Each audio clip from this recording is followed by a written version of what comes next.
বাবা চুল দাড়ি না পাইকা সাদা হয়ে গেছে, এখনো পর্যন্ত আপনি কি অ্যালার্ট হতে পারলেন না? চুল দাড়ি না পাইকা সাদা হয়ে গিয়েছে, আপনি এখনো পর্যন্ত সতর্ক হতে পারলেন না কেন বাপ? আমি আপনার কাছে বলবো, ও আমার নওজোয়ান বন্ধু, আমি তোমার কাছে প্রশ্ন রাখি বন্ধু, বলো আজ তোমার এত সময়, আজ বন্ধুকে দেওয়ার তোমার সময় আছে, তোমার ফেসবুকে তোমার সময় দেওয়ার তোমার সময় আছে, তোমার বান্ধবীকে সময় দেওয়ার তোমার সময় আছে, আজ তোমার সব জায়গায় সময় দেওয়ার সময় আছে।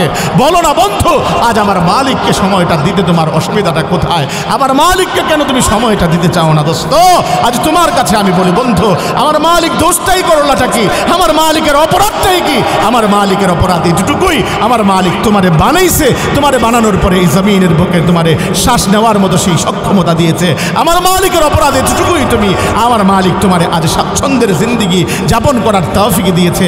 আরে তুমি তাকা দেখো না, কত মানুষের এমন আছে যাদের চোখ নাই, যাদের কান নাই, যাদের এমনি করে বিকলাঙ্গ, আজ জমিনের বুকে আমার আল্লাহ তাদেরকে পাঠিয়েছে। তাদেরকে দেখে তুমি একটু মালিকের শুকরিয়া আদায় করতে পারো না, তাদেরকে দেখে আজ মালিকের সেজদায় তুমি অবনত চিত্তে হতে পারো না। আরে দোস্ত তুমি আজকে তাকা দেখো, আরে আমি যখন রাত্রেবেলা ঢাকার শহরে বা বিভিন্ন অঞ্চল দিয়ে বাসার দিকে ফিরি বায়ান করা শেষে, আমি রাস্তার আনাচে কানাচে যখন তাকাই, বিশেষ করে ঢাকার শহরের এমনি করে রোডের দিকে যখন তাকাই, তাকা দেখি অনেক মানুষের হালত তো এমন, অনেক মানুষ তো এমন আছে, এমন মানুষও আছে যে মানুষগুলোর অবস্থা এমন হয়েছে, সাধারণত একটা শীত কটকনে শীতের মধ্যে তাকা দেখি একটা সাধারণত কাগজ বিছিয়ে রাস্তার ধারে শায়িত অবস্থায় আছে। তখন আমি তার দিকে তাকায় একবার হিসাব করি, হায় আল্লাহ, আমারে তুমি কতটা সুখে রেখেছ, আমারে তুমি কতটা ভালো রেখেছ, এই চিন্তা যখন করি এখন অপলক চিত্রে চোখ থেকে পানি আসে, আর আমার মালিকের কুদরতি কদমে সেজদায় লুটে পড়তে ইচ্ছে করে। এটা দোস্ত, এরে আমার বাপ, আজ দুনিয়ার জমিন এত কিছু পাইলেন, এই দুনিয়ার জমিনের বুকে আজ আল্লাহ আপনারে এত কিছু দিল, আপনারে আমার মালিক 24টা ঘন্টা সময় দিল। আমার মালিক ডেকে ডেকে বলেন, বান্দা আমি তোর কাছে এত কিছু চাই না বান্দা, 24 ঘন্টার আমি 24টা ঘন্টা তোর কাছে চাই না বান্দা, আমি বান্দা কেবলমাত্র তোর কাছে 2টা ঘন্টা চাই। তুই ফজরে আয়, আমি যখন ডাকবো 20টা মিনিট সময় দে। তুই জোহরে আয়, আমি যখন তোকে ডাকবো তুই আমাকে 25টা মিনিট সময় দে। এরে বান্দা আসরে আয়, 10টা মিনিট আমাকে সময় দে। এরে বান্দা আমি মাগরিবে ডাকবো, তুই মাগরিবে আয়, আমি মালিকের সাথে একটু হাজিরা দে, আমি মালিককে কেবলমাত্র 15 থেকে 20 মিনিট সময় দে। এরে বান্দা আমি ইশারে ডাকবো, আমি মালিককে কেবলমাত্র আধা ঘন্টা সময় দে। যদি দিতে পারোস বান্দা জেনে রাখ, আমি আল্লাহ তোর আমল নামায় 24 ঘন্টার নেক লিখে দেব। সূরা আনফালের মধ্যে আমার আল্লাহ মুমিনদের গুণ বর্ণনা করতে যে তিনি এই কথা বলেন, ইন্নামাল মুমিনুনা আল্লাযীনা ইযা যুকিরাল্লাহ ওয়াজিলাত কুলুবুহুম ওয়া ইযা তুলিয়াত আলাইহিম আয়াতুহু যাদাতুহুম ঈমানা। ও আমার ঈমানদার বান্দারা, ঈমানদার যদি হতে চাও, ঈমানদারের গুণগুলো শুনে নাও। ঈমানদারের প্রথম নাম্বার গুণ হলো, ঈমানদার যখন আল্লাহর নাম শোনে তার অন্তর বিগলিত হয়, আর যখন তার সামনে আল্লাহর কালাম তেলাওয়াত করা হয় তার ঈমান বেড়ে যায়। জোরে কোন সুবহানাল্লাহ। আমার বন্ধুরা, আমার ভাইয়ারা, বড় চমৎকার একখানা কথা আপনাদেরকে বোঝাতে চাই। দেখবেন এই পৃথিবীর বুকে আলেম ওলামারা কোরআন সুন্নাহর ভিত্তিতে কথা বলে বিদায়, এজন্য ঈমান সতেজ হয়। রসুলের জামানায় তেমন সাহাবারা রসুলের সান্নিধ্যে যখন যেতেন তখন তাদের ঈমান সতেজ হতো। কোরআন যখন শিখতেন, কোরআনের আলো যখন ঢুকতো, ঈমান সতেজ হতো। ইবনে মাজার বর্ণনা একখানা হাদিস এসেছে, আল্লাহর নবীর থেকে বর্ণনা করেন, আল্লাহর নবীর থেকে হযরতে জুনদুব ইবনে আব্দুল্লাহ রাদিয়াল্লাহু তাআলা আনহু বলেন, দুনিয়ার মানুষ তোমরা শুনে রেখো, আমরা যখন নাকি ঈমান কবুল করলাম, ঈমান কবুল করার পরে সর্বপ্রথম আমরা যেই কাজটা করলাম সেটা হলো আমরা কোরআন শিখলাম।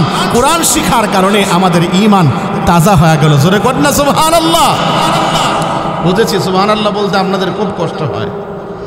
আপনারা তো সোনারগাঁয়ের মানুষ, শৌখিন মানুষ, আপনারা খুব দামি মানুষ। আপনারা এই জন্য দামি মানুষ কারণ এই এলাকার প্রচলন হলো রাজা বাদশাদের। কথা বলেন না কেন? তা আপনারা রাজা বাদশার রক্ত পাইছেন, এই জন্য আপনাদের কষ্ট হবেই স্বাভাবিকভাবে, কারণ রাজার হালতে দিন কাটাইছেন, অনেকে সোনার চামচ নিয়ে মুখে জন্ম নিছেন, এই জন্য কষ্ট হওয়াটাই স্বাভাবিক। তো রাজা মানুষদেরকে বয়ান করা আমার জন্য তো খুব কষ্টসাধ্য। তো আজকের জন্য এই মুহূর্তে একটু প্রজা বই না কথা শুনতে রাজি আছেন তো ইনশাআল্লাহ? সবাই সবাই সবাই সবাই ইনশাআল্লাহ। আল্লাহ কবুল করুক। জোরে বলেন না আমিন। আমার বন্ধুরা, আমার ভাইরা, আমি আপনাদের কাছে শোনাইতে চাই। আরে সুবহানাল্লাহ বললেন তো, আপনি প্রজা হলেও আপনার লাভ, আপনি সাধারণ জনগণ হলেও লাভ, আপনি আল্লাহর গোলাম হলেও লাভ। সুবহানাল্লাহ বললেন তো, ঘটনা ঘটলো কি? সুবহানাল্লাহ বলার অর্থ হলো আল্লাহ তুমি পবিত্র। আল্লাহকে এই কথার স্বীকৃতি দিচ্ছেন, আল্লাহ তুমি পবিত্র।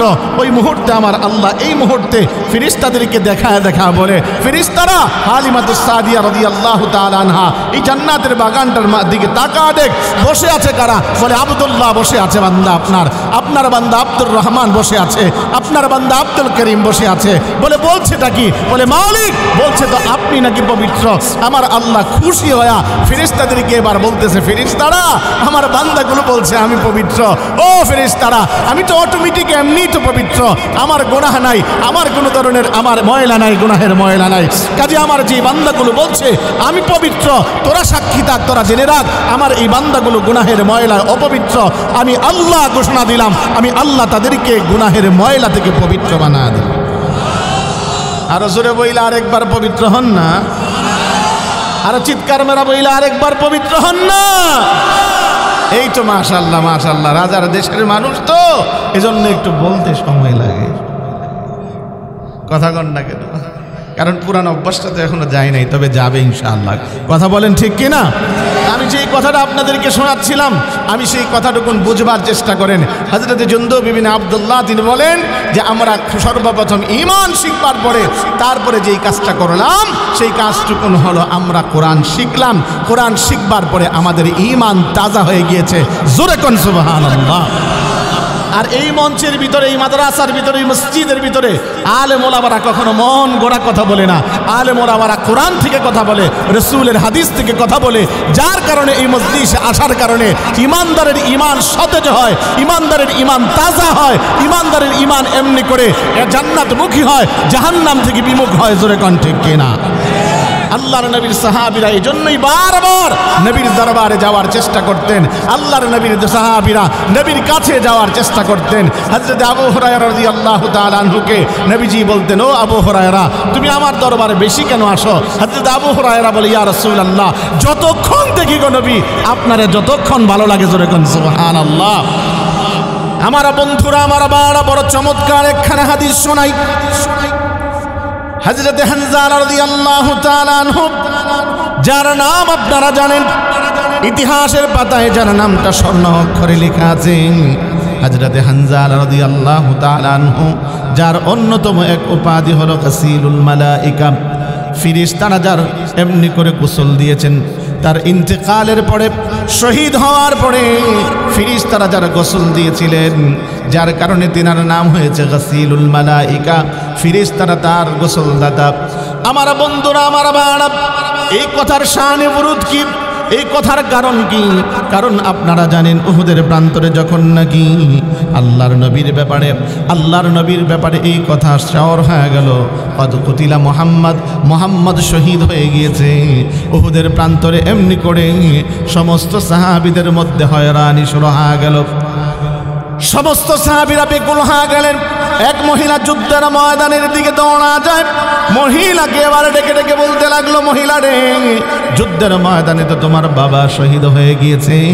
এবার মহিলা বলে, আমি এগুলো শুনতে চাই না। মহিলাকে বলে, ও মহিলারে তোমার সন্তান শহীদ হয়েছে। বলে, আমি এগুলো জানতে চাই না। মহিলাকে বলা হয়, মহিলারে তোমার ভাই শহীদ হয়ে গিয়েছে। মহিলা এবার ডেকে ডেকে বলে, শোনো, কে শহীদ হলো কে শহীদ না হলো সেটা শোনার আমার সময় নাই। বলো, যুদ্ধের ময়দানে আমার দয়াল নবী রাহমাতাল লিল আলামিন তিনি কেমন আছেন? জোরে কোন সুবহানাল্লাহ। যখন নাকি ঘোষণা হয়ে গেল কদ কুতিলা মুহাম্মদ শহীদ হয়ে গিয়েছে, ওই মুহূর্তের মধ্যে আল্লাহর নবী আসেন। হযরত হানজালা রাদিয়াল্লাহু তাআলা আনহু তিনি বিবির সঙ্গে ছিলেন। রাত্রি যাপন শেষে গোসল যখন ফরজ হয়ে গিয়েছে, হযরত হানজালা রাদিয়াল্লাহু তাআলা আনহু যেই মুহূর্তে নাকি গোসলের প্রস্তুতি নিচ্ছিলেন, ওই মুহূর্তে যখন ঘোষণা আসলো আল্লাহর নবী দুনিয়ায় নাই, তিনি সঙ্গে সঙ্গে বিবিকে ডেকে ডেকে বলেন, বিবি রে, দে না তরবারিখানা হাতের মধ্যে তুলে দে, আমি যুদ্ধের ময়দানে যাব। বিবি এবার ডাক দিয়ে বলে, শোনেন গো স্বামী, একটু আপনার তো গোসল ফরজ, আপনি গোসলটুকুন করে যান। এবার ওই সাহাবী স্বামী হানজালা বলতে লাগলো, বিবি রে, এই দুনিয়ার জমিনে থাকবো কার জন্য? যেই জমিনে আমার রসুল নাই, যেই জমিনে আমার রসুল নাই, ওই জমিনের মধ্যে আমি এক সেকেন্ড জীবিত থাকতে চাই না। ময়দানে গেলেন, যুদ্ধের ময়দানে যাবার পরে শহীদ হয়ে গেলেন। ও মুসলমান আমার বন্ধুরা, আমার বাড়া, যখন নাকি তিনি শহীদ হয়ে গেলেন যুদ্ধের ময়দানে, আপনারা জানেন আল্লাহর নবীর সাহাবীদেরকে এমনকি শহীদদের হুকুম হলো তাদেরকে গোসল ছাড়া তাদেরকে এমনি করে তাদের লাশটাকে দাফন করে দেওয়া হয়। কারণটুকুন হলো এই শহীদগুলো ময়দানে মাহশরে আল্লাহর আদালতে তারা নিজ ওই দ্বিখণ্ডিত ওই দেহটাকে রক্তমাখা ওই জামাটুকুন নিয়ে আল্লাহর সামনে দাঁড়াবে, আর আল্লাহর পক্ষ থেকে তারা প্রতিদান নেবে। জোরে কোন সুবহানাল্লাহ। এজন্য শহীদ তামান্না দিলের ভিতরে প্রত্যেকটা মুমিনের রাখা চাই, কারণ শহীদ হলে জীবনে তার কোনো হিসাবই থাকবে না। রাসূলুল্লাহ বলেন, শহীদের ফোঁটাটা জমিনের মধ্যে দেরি হবে, আল্লাহর তৈরি জান্নাতে তার দেরি হবে না। আল্লাহু আকবার বলেন মুসলমান।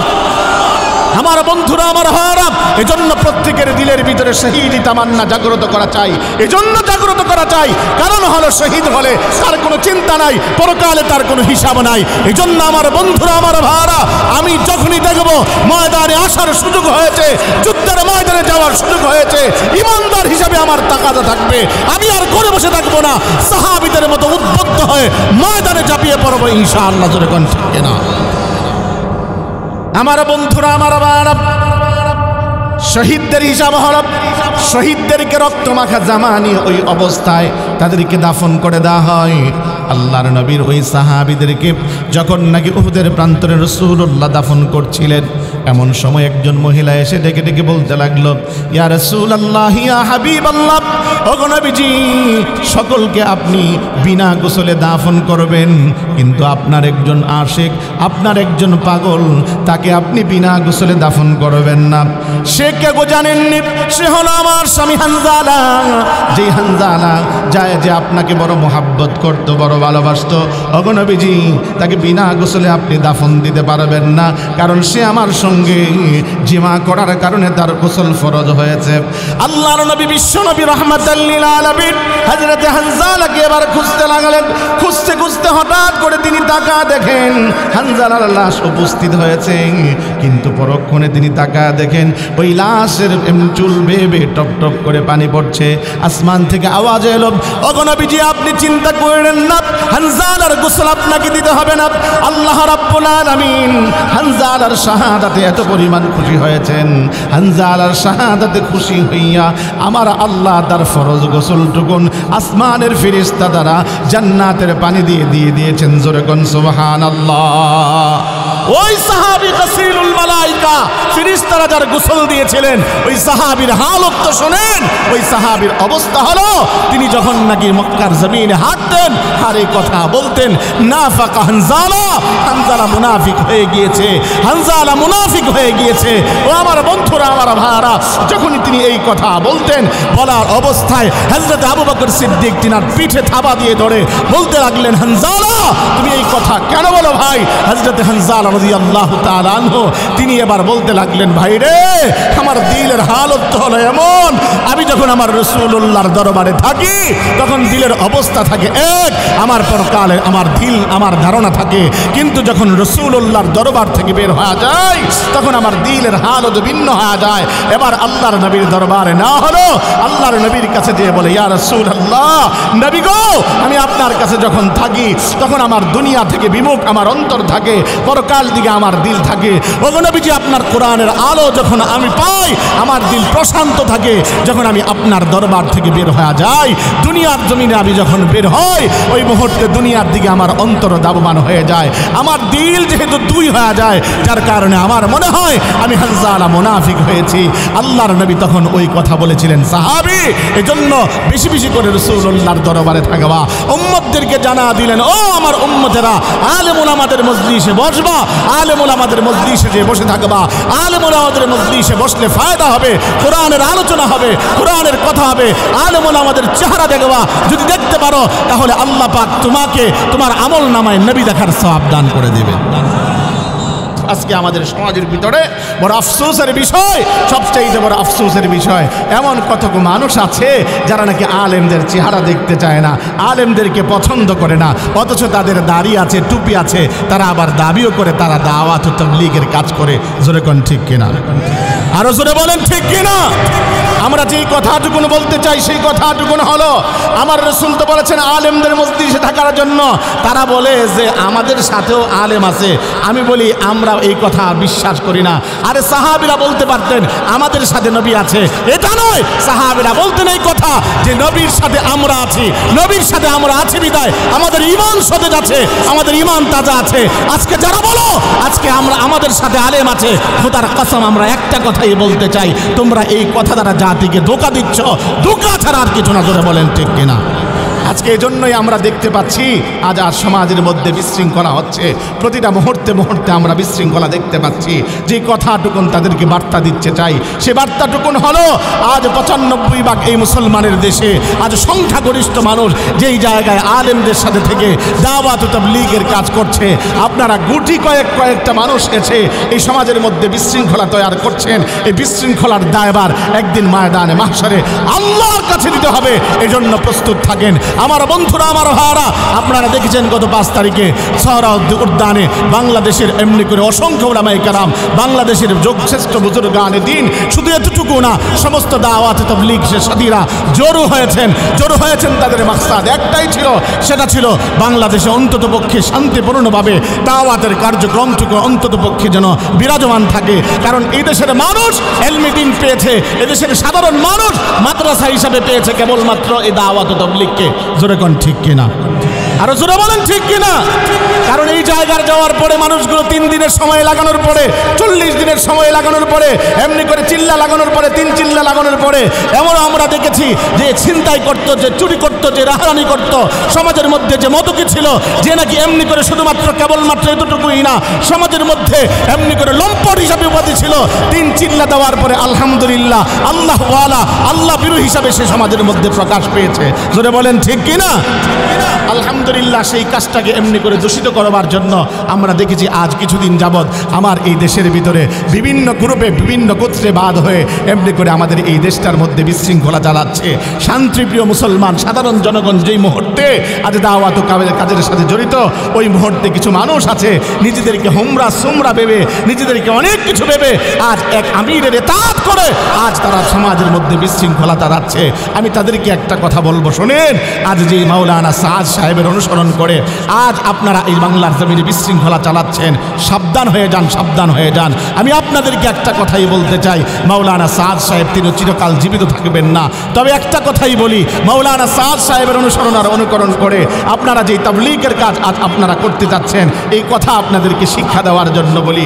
উহুদের প্রান্তরে রাসূলুল্লাহর সাহাবীরা যখন নাকি হতাশা অবস্থায় ছিল, আমার আল্লাহ কিন্তু একখানা আয়াত নাযিল করেছিলেন, ওমা মুহাম্মাদুন ইল্লার রাসূল কদ খালাত মিন ক্বাবলিহির রাসূল আর আফা ইম্মাতা। ও মুসলমানরা, রাসূল তো মুহাম্মদ একজন কেবল রাসূল মাত্র, সে যদি মারা যায় তোমরা কি তা থেকে বিমুখ হবে নাকি? আমরা বলি আজ মাওলানা সাদ সাহেব ব্যক্তি, ওই ব্যক্তির আজ একটা ভুল করেছে, তার অনুসরণ করতে যে আপনারা তাকে এমনি করে সাপোর্ট দিচ্ছেন। সাবধান হন, একজন মাওলানা সাদ এই জমিনে যখন থাকবে না তখন কি দাওয়াতের কাজ আপনি করবেন না? ভাই আপনি করবেন, কিন্তু আজ নিজের ভাইয়ের সাথে দ্বন্দ্ব করেন কেন? নিজের মসজিদের মধ্যে আপনি দ্বন্দ্ব করেন কেন? নিজেদের আপোষের মধ্যে যে জায়গায় এক দস্তরে বসে এক প্লেটে বসে খেতেন, ওই ভাইটার সাথে আজ মারামারি করতে যান কেন? তার একটাই মূল কারণ, আপনাদের ঘাড়ের উপরে শয়তান চেপে বসে। জোরে কোন ঠিক কিনা? শয়তান যদি চেপেই না বসতো, আমরা দেখেছি 2018 সনে টঙ্গীর ইজতেমায় তাদেরকে মাওলানা সাদ সাহেবকে আনবার লক্ষ্যে আপনারা যে কাজ করেছেন আমরা ভুলে যাই নাই, এতদিন আমরা বলি নাই, তবে আজ বলতে বাধ্য হচ্ছি। যার কারণ হলো আমরা 4 তারিখে দেখেছি এই দেশের এক সন্তান, তার মাথার মধ্যে বড় টুপ পাগড়ি, গায়ের মধ্যে লম্বা জামা, মুখেও দাড়ি, নাম তার মুআজ বিন নূর, সে এভাবে করে করে সাংবাদিক সম্মেলনের মধ্যে বসে সে এমনি করে আমাদের হক্কানি উলামায়ে কেরামদের এমনি করে সাধারণ তাবলীগের সাথীদেরকে ট্রেড দিচ্ছে। আমাদের দাবি হলো আমরা বিশ্ব ইজতেমা 2টা হবে, প্রথম ইজতেমা আমরা করব, মাওলানা সাদ সাহেবকে আমরা আনবো। আমরা বলি আমরা যদি এই ট্রেড গ্রহণ করতাম তাহলে তোমাদের অন্ততপক্ষে আমাদের এই ট্রেডের আমরা তোয়াক্কা করি না, বরঞ্চ আমরা এই কথা বলতে চাই আমরা সংখ্যাগরিষ্ঠ যতগুলো মানুষ বাংলাদেশে এমনি করে আছে এই মানুষগুলো যদি এক হুঙ্কার দেয় তোমরা বাংলা ছেড়ে পালাতে বাধ্য হবে। কথা বলেন না কেন, ঠিক কিনা মুসলমান? আমরা এই বিশৃঙ্খলা চাই না, আমরা বরঞ্চ চাই শান্তির সমাজ। আপনারা এই কথা বলতে চান সাংবাদিক সম্মেলনের মধ্যে যে আমাদের সাথে বৈষম্য হচ্ছে, আমাদেরকে আমরা বলি বৈষম্যের কোনো কিছু নাই, কারণ বৈষম্য যদি হয়ে থাকে আমাদের সাথে হচ্ছে তার কারণটুকুন হলো, আর মোলামাপন্থীদের সাথে হচ্ছে তার কারণটুকুন হলো যে আজ বৈষম্য এই জন্য হচ্ছে বাংলাদেশে আলেমদের সঙ্গে করে তাবলীগ করে বাংলাদেশের 1-2 জন নয় বরঞ্চ প্রায় 95% মানুষ। কথাটা একটু জোরে বলতে হবে, আরো জোরে বলেন। 95% মানুষ বাংলাদেশে এমনি করে আলেম ওলামাদের সঙ্গে দাওয়াত ও তাবলীগের কাজ করে।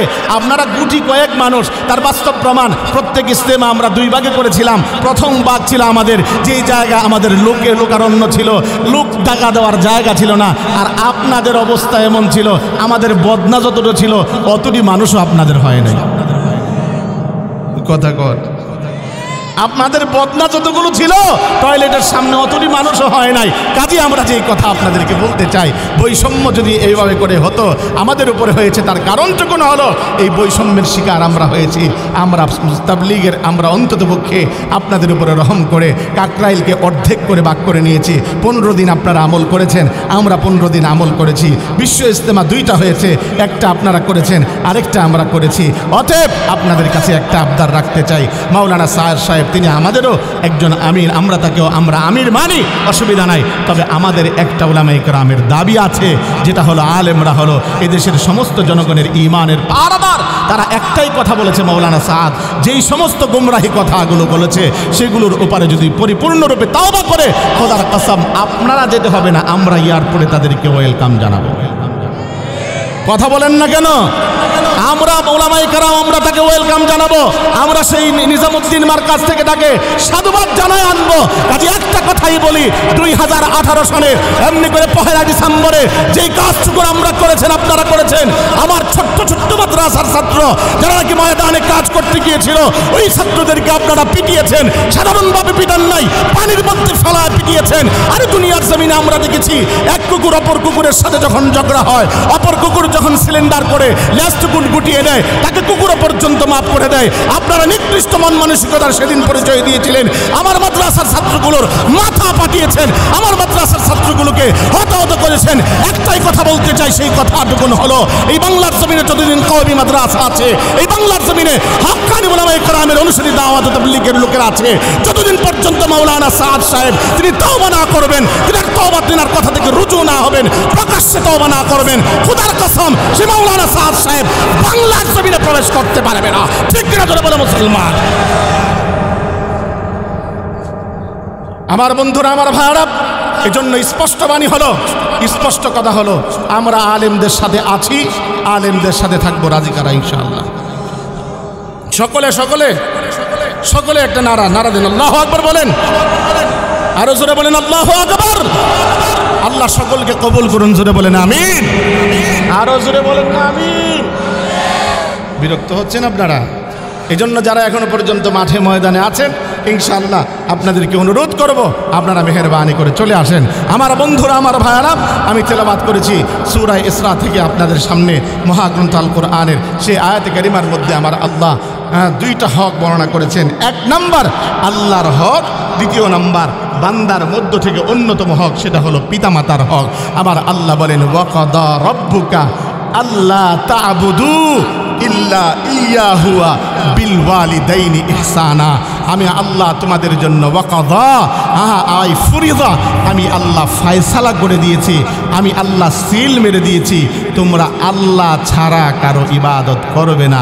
জোরে কোন সুবহানাল্লাহ। মুসলমান বন্ধুরা আমার, আল্লাহ পাক আয়াতের 2 অংশে বলছেন ওয়া বিল ওয়ালিদাইনি ইহসানা।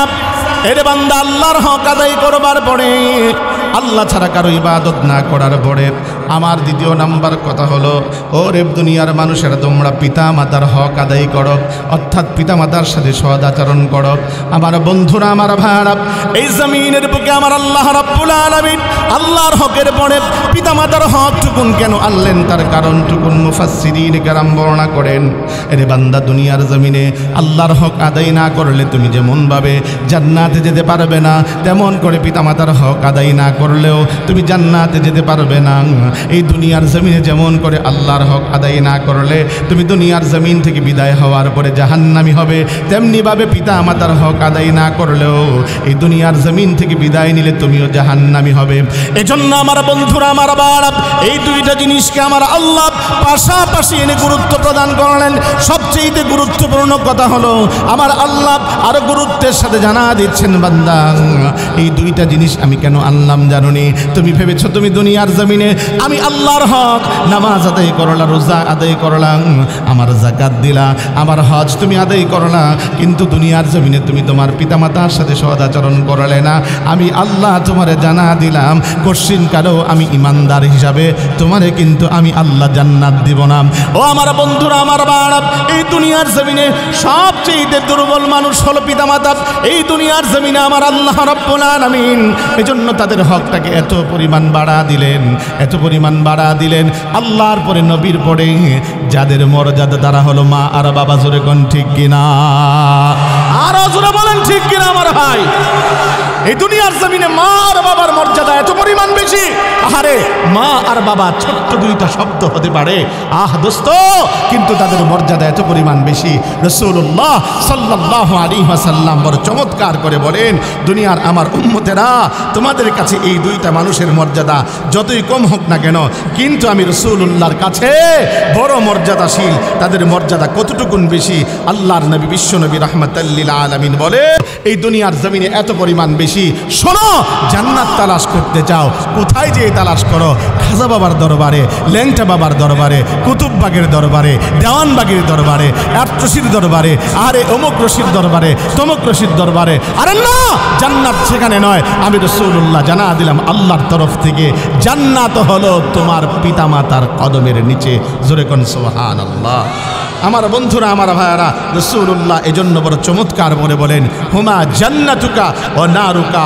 আমার উম্মত, তোমার এই পিতামাতা হতে পারে তোমার জন্য জান্নাত, আর হতে পারে তোমার জন্য জাহান্নাম। আহা, যদি এই জমিনের বুকে আমি আপনি সুন্দর করে পিতামাতার সাথে ভালো আচরণ করতে পারি, আল্লাহ পাক রব্বুল আলামিন বলেন, বান্দা আমার হক আদায় করলা, আমার হক আদায় করার পরে তোমার জন্য আমি ঘোষণা দিলাম, হক মা বাবার আদায় করেছো তো দুনিয়ার জমিন থেকে বিদায় নেবা, সোজা আল্লাহর তৈরি জান্নাতে ঢুকে যাবা। সুবহানাল্লাহ বলবেন না আপনারা? আপনাদেরকে আরেকটু শোনাই সুবহানাল্লাহর ফজিলত। বলবো? বিরক্ত হচ্ছেন মনে হয় আপনারা।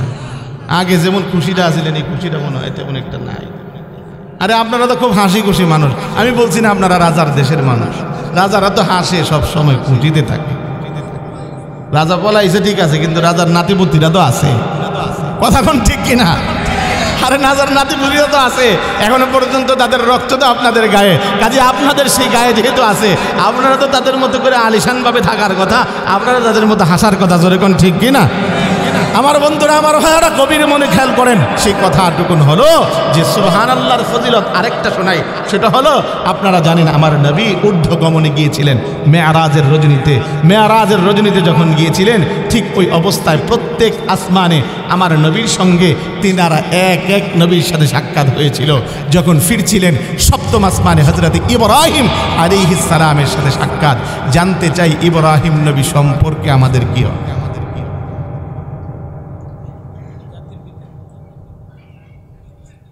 আমার ভাই কইছে, আর কেউ কয় নাই, ডরে কয় নাই। ডর নাই তো আপনারা কন নাকি? কি পিতা? জোরে জোরে জোরে, আরো জোরে বলতে হবে, কি পিতা? আরে জাতির পিতা কে? আজকে এতদিন পর্যন্ত যারা আমাদেরকে শিক্ষা দিয়েছিল জাতির পিতা অমুক, আমি একটা কথাই বলতে চাই, তারা কোরআনের ভুল ব্যাখ্যা করেছে। যারা কোরআনের ভুল ব্যাখ্যা করে, খোদার কসম তাদের ঈমান থাকতে পারে না। ঠিক কিনা জোরে বলে মুসলমান?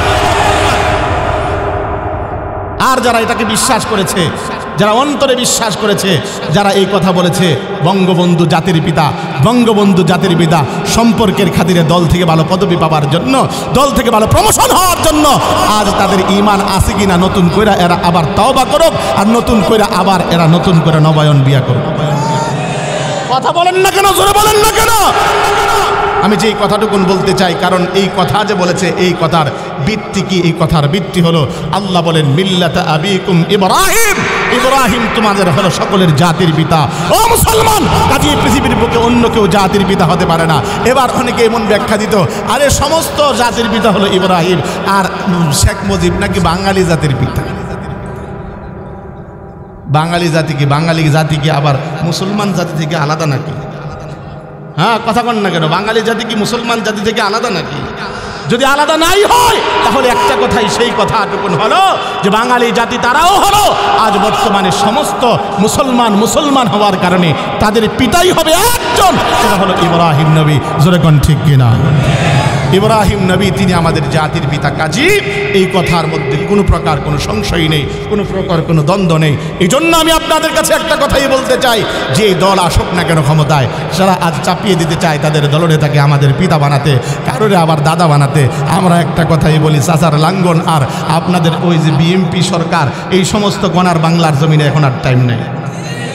কথা কন না কেন? আপনারা আবার অনেকে বিএনপির ওরা আছেন, এই জায়গার ভিতরে গায়ে লাগবে, 2 দিন পরে মনে করেন আপনার আমাদের কি যেন নাম, জিয়াউর রহমান সাহেবকে আপনারা আবার নতুন করে বড় দাদা বানায় দিবেন। এইটা মানবো, এটা আপনারা ভাববেন না। ওনাকেও যেমন আমরা জাতির পিতা মানি নাই, আমরা জিয়াউর রহমানকে এমন আহামরি কিছু মানবো না। কাজে একটা কথাই এই বাংলার জমিনে হবে, আমরা সকলে মুসলমান, এক আল্লাহর গোলাম। দল করতে পারি, দলের মহব্বত থাকবে, কিন্তু এই বলে আমাদের ঈমান বিসর্জন দেব না। ঠিক কিনা যারা বলেন মুসলমান? আমার ঈমান আগে, আমার ঈমানটা আগে দেখতে হবে। আমার ঈমান হলো আগে, তারপরে হলো আমার দল, তারপরে আমার দল। জোরে কোন ঠিক কিনা? আজকে আজ যদি দলের কারণে এমনি করে ঈমানকে বিসর্জন দিতে হয়, লাথি মারি ওই দলকে লাথি মারি, ওই দলের পরিচয় দিতে আমার অন্তত পক্ষে 1 মিনিট দল থেকে পদত্যাগ করতে আমার সময় লাগবে না। জোরে কোন ঠিক কিনা? আমার দলের নেতা যদি আমাকে এই কথা বলে, আজ এমনি করে ইসলামের বিরুদ্ধে কোনো কাজ করতে হবে, আমার নওজোয়ান যুবকেরা দৃঢ় প্রতিজ্ঞ হতে হবে। চাই সেটা আওয়ামী লীগ হোক, চাই সেটা বিএনপি হোক, চাই সেটা বর্তমান দল জামাত হোক, চাই সেটা চাচারা লাঙ্গল হোক, চাই সেটা জাসদ হোক, চাই সেটা বাসদ হোক, চাই সেটা ওই বিপি নূরের কি যেন গণপ্রতিকার পরিষদ হোক। আমি একটা কথাই বলতে চাই, ইমানদার হিসাবে সেই কথাটুকুন হলো, রাসূলুল্লাহ বলেছেন, লা তাআতা লি মাখলুকিন ফি মাসিয়াতিল খালিক। আল্লাহর বিধান অমান্য হয়, এমন কারো বিধান অমান্য হয়, আল্লাহর বিধান অমান্য হয়, এমন কোন নেতার আদর্শ অনুসরণ করা যাবে না। খোদার কসম কেটে বলি, সেই অনুসরণ, সেই কথাটুকুন হলো, বাংলার মাটিতে যে দল আসলে আমাদের সমস্যা নাই, কিন্তু আল্লাহর আনুগত্য মেনে থাকতে পারলে তাদের আনুগত্য করবো না, করবো না। ঠিক কিনা বলেন? মানবি না, অসুবিধা নাই, তোরা তো বহুত দেখাইছস খেলা, আমরা বহুত দেখাইছস, অসুবিধা নাই, আমরাও সহ্য করছি। তবে আল্লাহ কয়, হ্যাঁ হ্যাঁ, কথা কন না কেন? বহুত দেখাইছেন, প্রত্যেক মাহফিলে যাওয়ার পরে অসুবিধা হচ্ছে নাকি? ওই মুরব্বীর অসুবিধা হইতেছে, সমস্যা সমস্যা, ঘুম না বেশি না, অনেকের আবার লাগে, তো লাগলে কিছু করার নাই, মাঝে মাঝে কিছু তিতাও কয়, এই তিতাটা সহ্য করার ক্ষমতা থাকার দরকার আছে না নাই? আচ্ছা আমি একটা কথা বলি, চিরতা কি মিটা না তিতা? হ্যাঁ হ্যাঁ, ডাক্তার কি কয়, চিরতা খাইলে লাভ আছে না নাই? জোরে বলেন, আছে না নাই? আজকে তো মিঠা ওয়াজে আজ সমাজ ভরে গিয়েছে, বক্তারা এসে মিঠা ওয়াজ করে, মোটা মোটা হাতিয়া লয়, বান্ডিল লয়, বাস্তে করে ভাগে। আমি কই, এই মিঠা ওয়াজে পরকালে কাম হইব না, অন্তত পক্ষে তিতার মাধ্যমে কিছু জাতির পরিশুদ্ধ করার দরকার আছে না নাই? জোরে বলেন, আছে না নাই?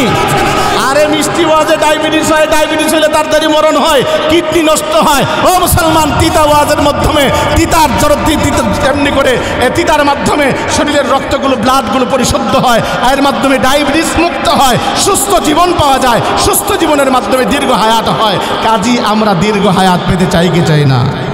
দীর্ঘ হায়াতের অর্থ হলো এই জমিনের বুকে শুদ্ধতার জিন্দিগি যাপন করে পরকালে আল্লাহর আদালতে আল্লাহর কাছে অন্তত পক্ষে নিজেকে দায় মুক্ত করে ইসলামের সেই অনুরাগী অনুসারী হিসাবে আল্লাহর জান্নাত পেতে চাই। জোরে কোন ঠিক কিনা? আমার বন্ধুরা, আমার ভাইরা, আমি যে কথাটুকু আপনাদেরকে বলতে চাই যে নবী হযরত ইব্রাহিম তিনি কি পিতা? আবারও কইতাছে, আসতে কয়, জোরে কোন, জাতির পিতা, সেই জাতির পিতার সন্তানের জন্য মোহাব্বত আছে না নাই? জোরে বলেন আছে না নাই? আমার নবীকে ডেকে ডেকে বলেন, ও আখির জামানার পয়গম্বর, দুনিয়ার জমিনে যখন আপনি যাবেন, দুনিয়ার জমিনে যাবার পরে সন্তানদেরকে বলবেন, আমার সন্তানদেরকে বলবেন, আপনার উম্মতদেরকে বলবেন, দুনিয়ার জমিনের মধ্যে বসে বসে যেন তারা জান্নাতের ভিতরে গাছ রোপণ করে।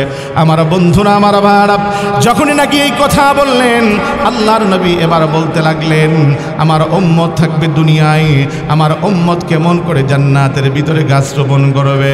আল্লাহর নবীকে এবার তিনি উত্তর করে বলেন, নবী গো, আপনার উম্মত যদি দুনিয়ার জমিনেও থাকে, কিন্তু এই দুনিয়ার জমিনের মধ্যে বসে বসে যদি আপনার উম্মত একবার সুবহানাল্লাহ বলে, একবার আলহামদুলিল্লাহ বলে, আমার আল্লাহ প্রত্যেকটা সুবহানাল্লাহ, প্রত্যেকটা আলহামদুলিল্লাহর বিনিময়ে জান্নাতের ভিতরে এক একটা গাছ রোপণ করে দিবে। আরেকবার বইলা আরেকটা লাগান না, জবানটা খুইলা বইলা আরেকটা লাগান না, বাবার জন্য একটা লাগান না, দাদার জন্য একটা লাগান না, মায়ের জন্য আরেকটা লাগান না, আরে নানির জন্য একটা লাগান না, আরে নানা বেচারা দোষ করলো কি, তার জন্য একটা লাগান না। এই এলাকার মাটির নিচে অন্ধকার কবরে এতিমের মতো করে তাকায় আছে আমাদের দিকে, ওই মানুষগুলো কারো না কারো আমাদের আত্মীয় স্বজন, চিৎকার মহিলা বইলা তাদের জন্য আরেকটা লাগা। এই তো লাগাইতে রাজি আছেন তো ইনশাআল্লাহ? এই জন্য মুখ বন্ধ রাখবেন না আমার ভাই। যে কথাটুকুন আপনাদেরকে শোনাতে চাইলাম, সেই কথাটুকুন হলো, আল্লাহর নবী বলেন, উম্মত জেনে রেখো, তোমরা শুনে রেখো, এই দুনিয়ার জমিনে ছোট্ট শব্দের অধিকারী মা আর বাবা, তাদের মর্যাদা আমি তোমাদেরকে শোনাই। তাদের মর্যাদা হলো, তারা এই দুনিয়ার জমিনে তারা হতে পারে তোমাদের চোখে তুচ্ছ, কিন্তু জেনে রেখো এই দুনিয়ার জমিনে আল্লাহর পরে, নবীর পরে সবচেয়ে মর্যাদার অধিকারী হলো মা আর বাবা। এই জন্য রাসূলুল্লাহ বলেন, হুমা জান্নাতুকা ওয়া নারুকা, মা বাবা তোমার হয়তোবা জান্নাত হবে, হয়তোবা মা বাবা তোমার জাহান্নামের কারণ হবে। খেদমত যদি করতে পারো, তাদের যদি মনোতুষ্ট করতে পারো, তাহলে তুমি নিশ্চিত জেনে রাখো তুমি জান্নাতি। আর যদি দুনিয়ার জমিনে তাদেরকে কষ্ট দাও, লাঞ্ছনা দাও, তাহলে তুমি জেনে রেখো তুমি জাহান্নামী। এই জন্য দুনিয়াতেই ডিসাইড হবে, আমরা যত বড় অর্থশালী হই না কেন, আমরা যত বড় টাকা হলা হই না কেন, এই দুনিয়ার জমিনে যদি মা বাবারে খুশি করতে পারি, ও আমার বন্ধুরা, তাহলে মনে রাখবেন, প্রশান্ত এই হৃদয় নিয়ে আল্লাহর আদালতে যখন দাঁড়াবো, এই কথা মনে মনে ভাবতে পারবো, আল্লাহ আমারে মনে হয় জান্নাত দিবে। আর যদি দুনিয়ার জমিনে মা বাবারে কষ্ট দেই, এই লাঞ্ছনার জিন্দিগি যাপন করে যাবেন, পরকালেও আল্লাহর পক্ষ থেকে জাহান্নাম পাবেন। এজন্য আমি আপনাদের কাছে যে কথাটা বলতে চাই, আল্লাহর রাসূল সাল্লাল্লাহু আলাইহি ওয়াসাল্লাম তিনি এই কথা বলেন। সাহাবীরা আল্লাহর রাসূলকে জিজ্ঞাসা করেন, সাআলতুন নবী সাল্লাল্লাহু আলাইহি ওয়াসাল্লাম আইয়ুল আমালি আহাব্বু ইলাল্লাহ, নবী গো, আল্লাহর কাছে সবচাইতে পছন্দের আমলটা কি? নবীজি বলেন, ক্বালা আস-সালাতু আলা ওয়াক্তিহা, আমার উম্মত, আল্লাহর কাছে সবচাইতে পছন্দের আমল হলো ওয়াক্ত মতো নামাজ আদায় করা। হায় আমার বাপ, আজ এত বৎসর হয়ে গেল, 40 থেকে 50, 60 থেকে 70, আজ আমার আপনার বয়স হয়ে গেল, ঠিক মতো আজ নামাজটুকু আদায় করতে চাই না। নামাজ পড়ি তো একটু সময় পড়ি, নামাজ পড়ি তো আমি আপনি যথাসময় পড়ি না। নামাজ পড়তে অবহেলা আমাদের মধ্যে আছে না নাই? হায় কত অবহেলা আজ আমার আপনার মধ্যে, সমাজের ভিতরে আজ আমার অবহেলা হলো।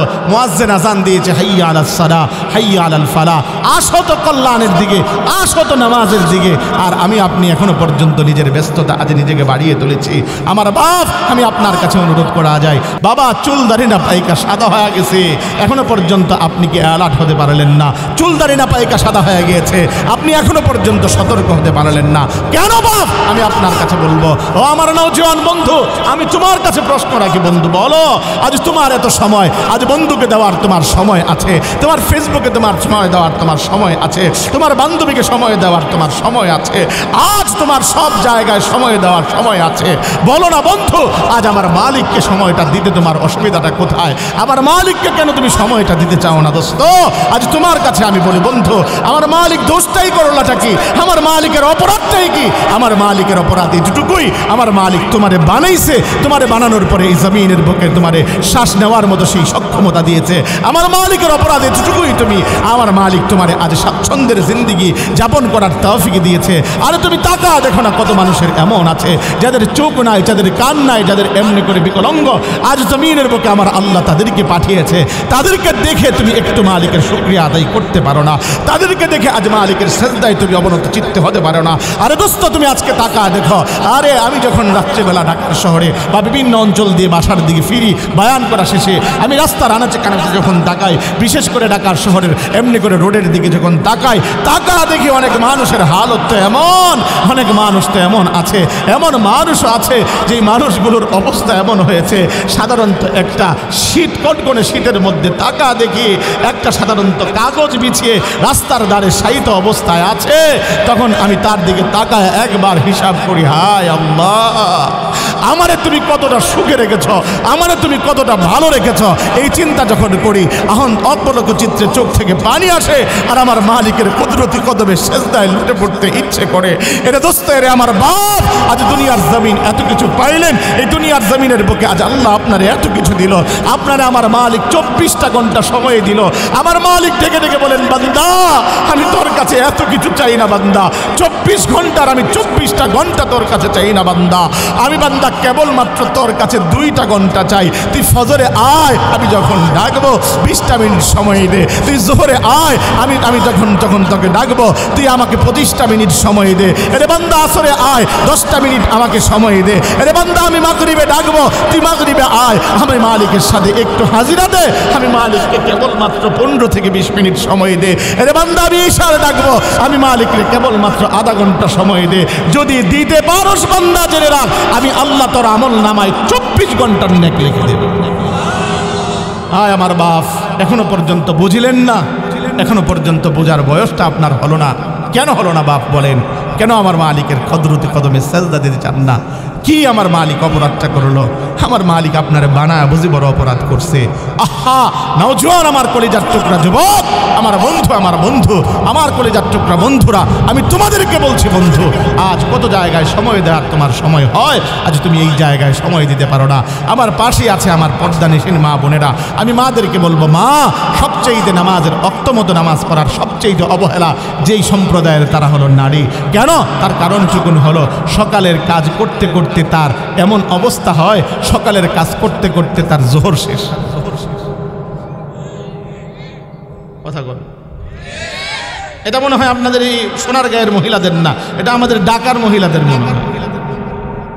সকালবেলায়, অর্থাৎ সকালের কাজ বলতে ইনি সকালের কাজটাকে গড়ায় নিয়ে দুপুরে ফেলায়, ঘর মোছা, কাপড় ধোয়া, হ্যাঁ, এরপরে আপনার মনে করেন আপনার রান্না করা, তারপরে মনে করেন আপনার উনি গোসল করবে যখন মুয়াজ্জিন আসরের আজানটা দিবে। কথা বলেন না কেন? আসরের সময় ওনার বাচ্চার প্রস্তুতি, ঘুম টুম একটু আরাম আয়েশ, তারপরে এই আসরও গেল, মাগরিবের আজান দিবে। আয় হায় আমার মা, আজ আপনার ব্যস্ততা এত পরিমাণ বেশি যে আল্লাহরে সময় দেওয়ার সময় পান না, কিন্তু ঠিকই মিস্টার সারাদিন বসে বসে টিপে না ঠেলে। এমনকি টিপার যোগ আসেনি, সেই যোগ তো শেষ। আমার বাপসাদের যোগ ছিল টিপার যোগ, এখন টিপার যোগ না, এটা ঠেলার যোগ। কতদিন পরে ফুয়ের যোগ আইব, এখন তো কইলেই সব টাইপ হয়। কয়েকদিন পরে ফু দিব তো মনে করেন মোবাইল চলবো, কিছুদিন পরে এইভাবে করে করে আধুনিক হবে। কিন্তু মা বলেন আমাকে, আজ বর্তমানে আপনি যে আল্লাহর সবচেয়ে পছন্দের আমল যেটা, সেটা হলো ওয়াক্ত মতো নামাজ আদায় করা। আপনি যে পড়ছেন না, আপনি যে আপনার ওয়াক্ত মতো নামাজ আদায় করছেন না, আপনি ফজরের নামাজ ওয়াক্ত শেষ হওয়ার পরে পড়তে চান, জোহরের নামাজ আসর ছুঁই ছুঁই পড়েন, আসরের নামাজ মাগরিব ছুঁই ছুঁই পড়েন, মাগরিবের নামাজ ইশার একদম ছুঁই ছুঁই পড়েন, আর ইশারের নামাজ মোটামুটি তাহাজ্জুদের রক্তে পড়েন। বলেন মা, এই নামাজ আমার আল্লাহর কাছে পছন্দ কতটুকু? আমি এই জন্য আমার মাদেরকে অনুরোধ করব, মা আসছেন দিনী মজলিস, দিনী কথা শোনার জন্য, অন্তত পক্ষে নামাজ তো পড়বেনি, নামাজ পড়বেন আমার ভাই, নামাজ পড়বেন আমার বাপ, রক্ত যখন শুরু হবে তখনই আপনি পড়ে নেন না। আমি তো এই কথা মনে করি দুনিয়ার জমিনে যে কোনো দায়িত্ব যে কেউ যদি দেয় তাহলে প্রত্যেক নেতার দায়িত্ব পালনার্থে আমরা একদম মনে করেন মশগুল হয়ে যাই, বেপরোয়া হয়ে যায়। প্রত্যেক নেতার দায়িত্ব পালন করার জন্য, নির্দেশ পালন করার জন্য হুমড়ি খেয়ে পড়ি। আমার মালিক যে প্রতিদিন আমাকে 2 ঘন্টা সময় চেয়ে আমাকে আপনাকে যে দায়িত্বটুকুন দিয়েছেন সেই ক্ষেত্রে কেন করি না? তার মানে আমার আল্লাহকে আমি মানি না। জোরে কোন ঠিক কিনা? যদি আল্লাহকে পরিপূর্ণরূপে মানতাম, নেতাকে যেমন করে নেতার আদেশটাকে গুরুত্বের সাথে দেখি, সেই গুরুত্বের সাথে আমার আল্লাহর আদেশ যদি মানতাম, আমার আল্লাহকে যদি মানতাম, খোদার কসম ওয়াক্ত মতো আমার আল্লাহ বলেছেন নামাজ পড়বার জন্য, আমি নামাজটা পড়ে নিতাম। এজন্য অনুরোধ জানাই সকলকে, নামাজ ইনশাআল্লাহ ওয়াক্ত মতো পড়বেন তো? রাজি? কারা হাত উঠান তো ইনশাআল্লাহ। আল্লাহ কবুল করুন। জোরে বলেন না আমিন। আরো জোরে বলেন না আমিন। আমার বন্ধুরা, আমার ভাইয়ারা, আল্লাহর নবীর কাছে সাহাবীরা জিজ্ঞাসা করলেন আল্লাহর কাছে সবচেয়ে পছন্দের আমল কি? নবীজি বললেন, ও আমার সাহাবীরা, আল্লাহর কাছে পছন্দের আমল হলো আসসালাতু আলা ওয়াক্তিহা, ওয়াক্ত মতো নামাজ আদায় করা। দ্বিতীয় নাম্বার ক্বালা সুম্মা আইয়ু ইয়া রাসূলুল্লাহ, তারপরে কি? আল্লাহর নবী তখন বললেন সুম্মা বিররুল ওয়ালিদাইন। আমার সাহাবীরা, তাহলে তোমরা শোনো, আল্লাহর কাছে সবচেয়ে পছন্দের আমল হলো আল্লাহর কাছে সেটা হলো মা বাবার সাথে সদ আচরণ করা। মা বাবার সাথে যদি তুমি সদ আচরণ করো তাহলে আল্লাহ এটা খুব পছন্দ করেন, অনেক ভালোবাসেন। আমার বন্ধুরা, সদ আচরণের অনেকগুলো ধরন আছে। মা বাবার সাথে হাসি মুখে কথা বলা, মা বাবার সাথে এমনি করে মা বাবার খেদমত করা, মা বাবার প্রতি অর্থ ব্যয় করা, মা বাবাকে এমনি করে শারীরিক খেদমত করা, এটা হলো একটা ধরন। আরেকটা হলো মা বাবার সাথে অসৎ আচরণ করা, মা বাবার প্রতি অর্থ ব্যয় না করা, মা বাবার সাথে এমনি রূঢ় আচরণ করা, এটা হলো আরেক ধরন। আমার বন্ধুরা, যারা মা বাবার সাথে এমনি করে সদ আচরণ করতে চায়, আল্লাহ পাক এভাবে করে করে জানান দেন, দুনিয়ার আমার উম্মতেরা, অর্থ পাইছো, অর্থ পাবার পরে জেনে রেখো এই অর্থ কোথায় ব্যয় করবা। সাহাবীরা নবীজিকে জিজ্ঞাসা করেন, ইয়াসআলুনাকা মাযা ইউনফিকুন, ওগো নবীজি, আমরা কোথায় অর্থ ব্যয় করব? আল্লাহর নবী এবার তিনি বলেন, কুল মা আনতুম মিন খাইর ফালিল ওয়ালিদাইন। আমার সাহাবীরা, তাহলে তোমরা শোনো, নবী আপনি তাদেরকে বলে দেন যে তারা যেন সর্বপ্রথম খাত হলো মা বাবার পিছনে যেন অর্থ ব্যয় করে। জোরে কোন সুবহানাল্লাহ। আমার বন্ধুরা, আমার ভাইয়ারা, আমার বাবারা, যেই কথাটা আপনাদেরকে বুঝাইতে চাই সেই কথাটুকুন হলো, এই জমিনে উত্তম হলো মা বাবার প্রতি অর্থ ব্যয় করা। আজ আমার আপনার অবস্থা হয়েছে, আমার মা বাবা আছে কিন্তু নতুন মা বাবা গজানোর পরে ওই মা বাবার প্রতি আমার খবর বেড়েছে, নিজের মা বাবার খবর নেই না। সমাজে এই অবস্থা আছে না নাই? জোরে বলেন, আছে না নাই? আরে বেহায়া নির্লজ্জ সমাজে এমন আছে, নিজের বাবারে কোনোদিন একবার বাবা বলে ডাক দেয় না, কিন্তু শ্বশুরে আব্বা কইতে তার শরম লাগে। এটা শোনার গায়ে নাই? আছে? নিজের বাবারে কোনোদিন বাবা বলে না, কিন্তু পরের মানে ওই বউয়ের বাপেরে আব্বা,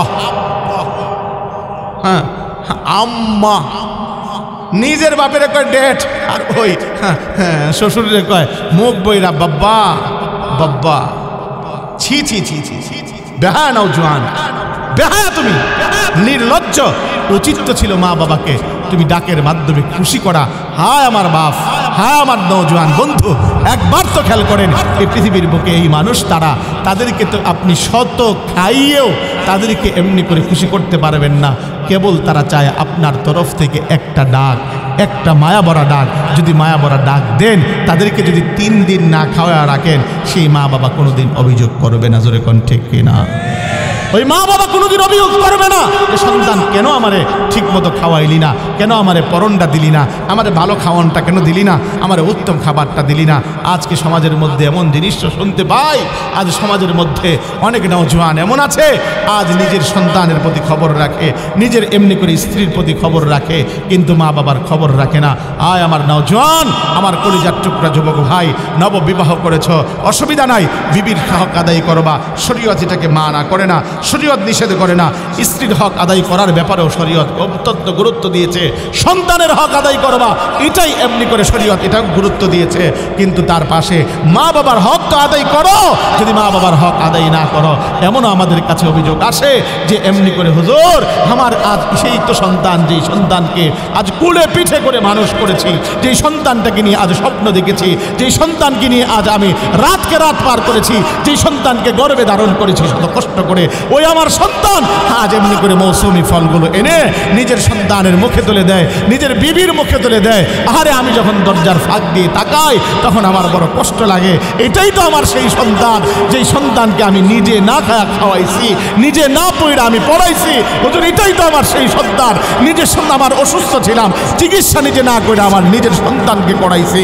এটা দোস্ত একবার তো খেয়াল করে দেখো, ওটা কোন তোমার মা, কোন তোমার বাবা, একবার তো খেয়াল করে দেখো। আজ তুমি স্বাবলম্বী হয়েছ, তাই না? আজ তুমি আজ সমাজের মধ্যে প্রতিপত্তহীন হয়েছ, আজ বিত্তবান হয়েছ, আজ মানুষ তোমাকে মূল্যায়ন করে, আজ শ্বশুর বাড়ির মানুষ তোমাকে মূল্যায়ন করে, আজ বিবি তোমার মূল্যায়ন করে, আজ তোমার শালা শালি তোমার বড় মূল্যায়ন করে, আজ সমাজের লোকেরা তোমার বড় মূল্যায়ন করে। আজ কেন করে তুমি জানো? এর মূল গোড়ায় কার অবদান আছে? আমি বলি একজন মানুষের অবদান, একজন মানুষের অবদান, সেটা হলো তোমার মা। যখন নাকি তুমি বাহিরে বের হয়েছ, প্রতি মুহূর্ত রহমতের দোয়া আল্লাহর কাছে যিনি করেছেন সেটা হলো তোমার মা। প্রতি মুহূর্তে তুমি যখন বের হয়েছ, সর্ববহর সব সময় যিনি তোমাকে ছায়া দিয়ে আচ্ছাদিত করে রেখেছেন বট গাছের মতো, সর্ব অবস্থায় তিনি হলেন তোমার বাবা। দোস্ত আজ সেই মা বাবাকে ভুলে গেলে, হায় আমার নওজোয়ান, আমার কলিজার টুকরা যুবক, আজকে বিয়ে করে নিজের বিবিকে বড় আপন মনে করলে, বিয়ে করবার পরে তোমার শ্বশুর শাশুড়ির বড় আপন মনে করলে। তুমি জেনে রাখো, তুমি মনে করে দেখো, আজ যখন নাকি তোমার এমনি করে ব্যবসার কাজ শিখলে, অর্থাৎ দোকানদারের একটা দোকানের কর্মচারী হয়ে কাজ শিখলে, যখন প্রয়োজন হয়েছিল তোমার ওই মুহূর্তের মধ্যে তোমার একটা করে বাজারে দোকান নেওয়া, ওই মুহূর্তের মধ্যে সর্বপ্রথম তুমি যখন ঘরের মধ্যে গেলে, মনটা যখন তোমার মলিন ছিল, পৃথিবীর কেউ বুঝে নাই, একজন বুঝেছিল, সেটা হলো তোমার মা।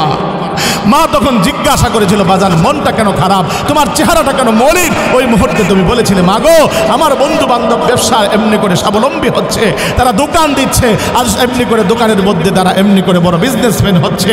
ও মা, আমার তো কিচ্ছু নাই। ওই মুহূর্তের মধ্যে ওই মা কিন্তু একবারও চিন্তা করে নাই। ওই মা ওই মুহূর্তের মধ্যে বিনা চিন্তায় ওই মুহূর্তের মধ্যে ঘরের আলমারি থেকে গহনাটা বের করে তোমার হাতের মধ্যে তুলে দিয়ে বলেছিল, শোন বাবা, আজ এই গহনাটা নিয়ে বিক্রি কর, তুই আগামীকাল থেকে এই দোকানদারি শুরু কর।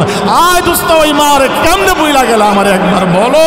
আরে না ফরমান কপাল পোড়া, আমি তোরে স্মরণ করা দিতে চাই দোস্ত।